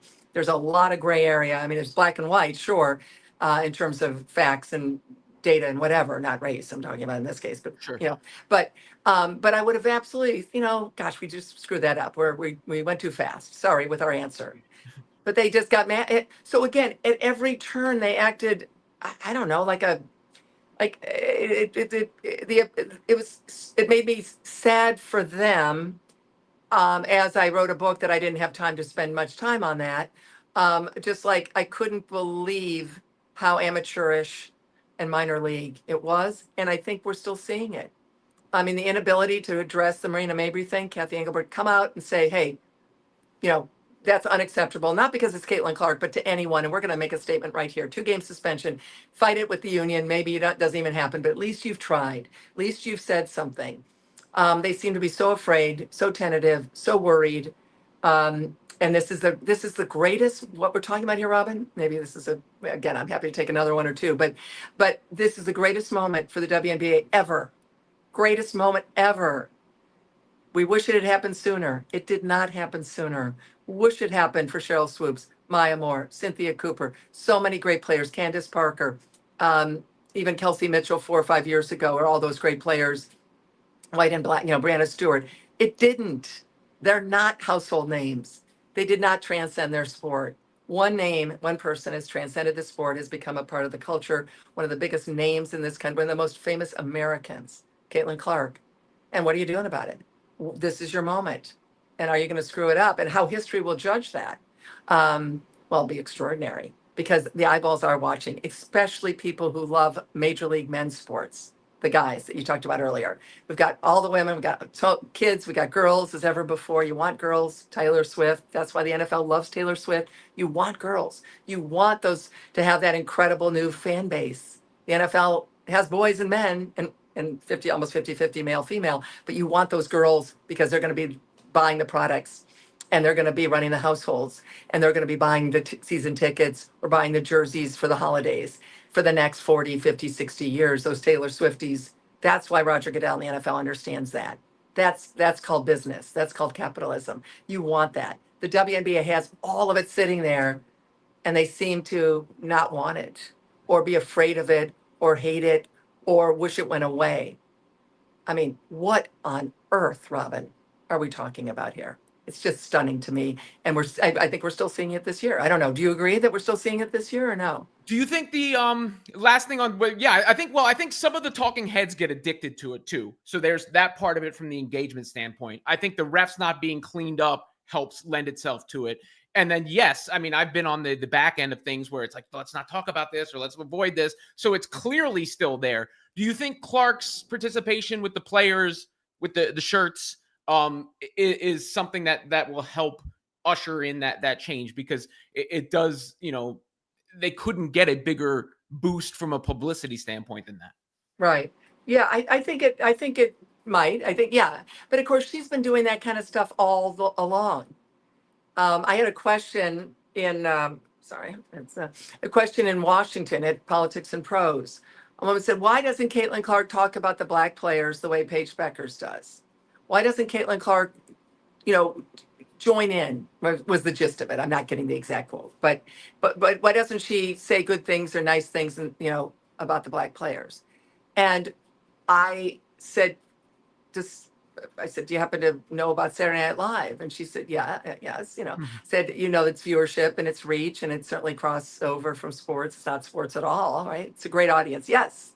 Well, in April, right before she was drafted, what was it, April 12th, 13th, right in that time period of 2024, she went on the Weekend Update, and after some banter with the two hosts, she then turned to the camera and thanked all the players who had opened the door that she was walking through, and every single one of them was a Black woman. As she mentioned, Dawn Staley and Maya Moore and Cheryl Swoops and a few others. And I said, what do you think of that? Well, but I mean, that you could argue is the greatest mention ever of the Black women. I'm not saying it is. I would love, in fact, people feel free to message me on other moments that reached that kind of an audience. Paige Beckers at the ESPYs didn't reach anywhere near that audience. Plus, she's talking to sports there. The ESPYs are a sports audience, maybe a few others. But when you're going to the Saturday Night Live, that is a stunning crossover appeal. So will anything make people happy? I hope it will. I mean, again, I'm all for happiness. My life personally and family and friends. I mean, I hope so. But Caitlin has never not done that. That beautiful moment that I have throughout the book, or I have a couple places in the book near the end, where she and Aaliyah Boston, you're amazing. No, you're amazing. I asked Aaliyah, who started that? She said, Caitlin. It was all Caitlin's idea. It's beautiful. Happens to be a white woman and a Black woman. What a beautiful message in our country. How about Erica Wheeler? Throughout the storyline, throughout the book, Erica Wheeler, 31 years old, Black woman, of course, from Rutgers, veteran, starting point guard for the Fever. She's at the watch party when Kathy Engelbert announces Caitlin Clark's name. And at that exact moment that she's leaping for joy at something that everyone knew was going to happen with Lexi Hull and Maya Caldwell. Maya's no longer obviously with the team, nor is Erica, obviously doing great, doing very well in Seattle, and then Lexi's still there. And as she's got her hands on both knees of a knee of Lexi Hull and a knee of Maya Caldwell, and they're leaping for joy at the announcement that they knew was coming, and everyone knew that the Indiana Fever selected Caitlin Clark. Erica Wheeler's leaping for joy at that exact second. She has lost her starting job. And then Black woman, white woman, she says, Caitlin looked at me and said, help me, she says. That's all in the book. She said, I will help her. I'll be that friend, in school when you're new, I'll be the one. And throughout the book, Erica Wheeler's there jumping in front of the refs, making sure Caitlin gets pulled away in case she gets another technical. This beautiful, frankly, a beautiful American story, just little snippets of a relationship between a Black woman and a white woman, and how fabulous it is, and how much they love each other. And Erica Wheeler, what a champ, what an unbelievable human being to be so kind for the person who took her starting job. That's throughout the book. So again, if I'm an owner, if I'm an agent, if I help the player, if I'm a player, I completely readjust my thinking immediately, if I can. And I would say, this notion that this is anything bad, this is great. This is the greatest thing that happened. I'm not a fan of Caitlin Clark. I'm an observer of sports, and I've been doing this a long time. And but I see it again this year. Now we'll see. We'll see. And of course, pay us what you owe us. Well, we know they're losing money. And again, Caitlin's the key. Because if Well, it Caitlin could say plays, pay us what you owe her, and it wouldn't be yes. inaccurate. Did you tweet that? I saw someone tweet that. And again, listen, I know then Yeah. people will say, well, now you're dissing the players. No, we are dealing with facts. It is, it's definitely that way. And again, Juju Watkins, I think, is the closest. Hopefully she gets healthy and is back to 100%. Number one thing you hope for. And of course, Caitlin, you hope she gets healthy quickly and is 100% and can play like she plays the rest of the season, because whatever that's been happening, even those incredible three threes in 38 seconds, obviously she was completely healthy then. That has to be the most entertaining 38 seconds in the history of the WNBA. Not the most important, not the greatest. Something, obviously, things they won, championships were won in 38 seconds. That's not what we're talking about. The most entertaining. This is entertainment. This is all about entertainment. Sports is entertainment. As soon as the WNBA figures that out and figures out they've got the entertainer, Caitlin's the high wire act at the circus. She's the one bringing them in. Paige Beckers is a great basketball player. She's not an entertainer. Maybe someday she will be. Juju's the closest, I think, to being an entertainer. But again, it's those logo threes from so far away that take your breath away, that Curtis Strange wants to watch replay after replay after replay, that the Masters, people are talking about. They want to know about Caitlin Clark, the Green Jackets, Robin, the guys who wouldn't let women become members of Augusta National till 2012, something I was on, wrote about, talked about, bothered them about for years, and then broke that story in 2012. And the Green Jackets coming up to me, tell us about Caitlin Clark. What's she like? You cannot put a dollar value on how important that is. These are the people, not only are they guys who couldn't really, they care about women's golf now and the amateur, and they're girl dads. Some of them are very different than the grandfathers and the old guys that used to run Augusta National, for sure. But these are the people you want watching. You want them buying the products. You want them joining their families. You want them going to games. They've got the money to do it. And this is a fabulous thing. And just to try to push this away or do whatever. The proof is in the pudding. Just spinning it forward. We will see the rest of this year how it goes. Caitlin Clark, if she's not healthy the rest of this year, that's devastating for the league. Even more important, devastating for her. And for her, anyone who's listening, just you hope the best. Get well soon, as quickly as possible. She's a great person. I so enjoyed the interaction with her, and I wish her the best. I'm not in touch with her right now, nor would I ever be. I'm a journalist who's written something, and I'm now doing that. I'm not we're not friends. We're not pen pals. We'll never be. I don't want to be. I'm a journalist covering a big story, but let's hope she gets healthy. But let's see how this plays out. And then with the CBA, and I will say this, I've said 10,000 things. I will say another thing. Did someone say, was it Angel Reese? Someone said, let's look at maybe a holdout, right? Work stoppage. I think there's, I don't know who exactly. I think that the idea of that has been floated almost as like a negotiating tactic. Right. That's fine as a negotiating tactic. As an actual reality, that is unbelievably ridiculous. You go away. Well, if you're Caitlin Clark or her agent or family or anything, you're thinking, okay, literally build a league and start it from scratch. And it would take a few years. I know that we were whimsically discussing this on a LA radio show. There's only one person on earth who could pull that off. Again, it wouldn't happen. You need the arenas, you need the people, you need people out of contract. It's not happening. But if there's anyone that wants to do that down the road with the sponsor she has in the arenas, people would watch the Caitlin Clark Nike League. Of course they would. Absolutely they would. You'd have all those more than 50% of people watching that. They will go where Caitlin goes. So, you need her involved, but you also need her playing. And let's hope for her that she's playing. And anyway, is there anyone out there that's mad at me that has a negative? I would love to deal with a negative question. There are so many comments, Christine. It is very difficult for me to try to filter through them in real time. I'm sorry. People are going to say, what has happened to them? This is so fun because it's like the book. I didn't have a book like give me a negative. The next negative comment gets read, guys. So throw in the negative comment. Come on. I'll throw the negative comment at Christine. I just to piggyback. That'll be our walk off. Yeah. Yeah. What you said. I hope that the league continues to grow in conjunction with Caitlin Clark, obviously. But the other part of it that is inarguable is that it's great for the league. It's great for the sport. It's great for women's sport. It's great for sports altogether. and the facts are the facts, which is one of the oddest things about people rejecting that and just not accepting what is indeed reality. But it looks like we've only gotten compliments for the most part now here. So has anyone passed out since we've been doing this?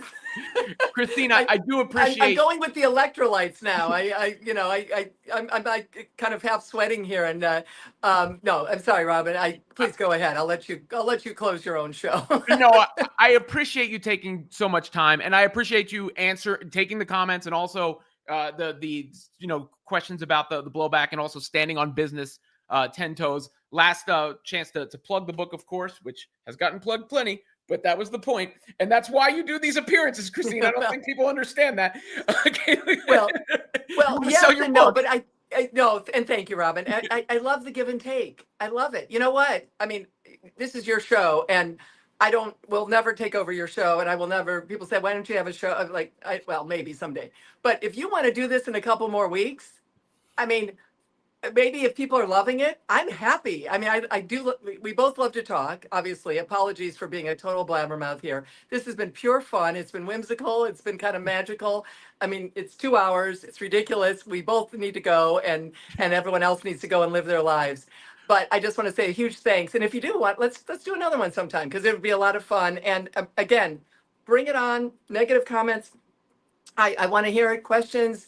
People mad at me, I'm all in. So, but I also want to say a huge thank you for the support of so many people. This book happened literally with a phone call, and there was no book proposal. That never happens. It was 55 weeks ago, never even had a book deal. And now, of course, a book, and it's #2 on the New York Times bestseller list. So I'm living a dream. And I just want to say thanks to everyone for allowing me to be a part of their lives and to be so supportive. And if you're not supportive, that's okay too. I love the give and take. So Robin, thank you. Really, thanks to everyone. I so appreciate you and this opportunity. We will definitely do it again. And thank you, Christine, for taking all the time and for that was great. That's all I'll say. We're talked out. We're talked out. Thank you. Thanks, Robin. Thanks, everyone. And again, appreciate all the support and best wishes, and have a great day, Robin. Take care. Thanks again. You too. We'll definitely have you back on. Thanks to everybody who watched. Please like and subscribe. I'll see how all the reaction is after the fact to that. But I do want to thank Christine. You can buy her book in the description, and I appreciate her honesty, being forthright, and addressing everything that was addressed. I appreciate everybody that's in this. We'll be back, probably tomorrow, regular edition of the show. But thank you to everybody who stuck in and is still here during that entire portion. This has been the Robin Lundberg Show. Please hit like, subscribe if you're just here for the first time. And until the next one, yeet.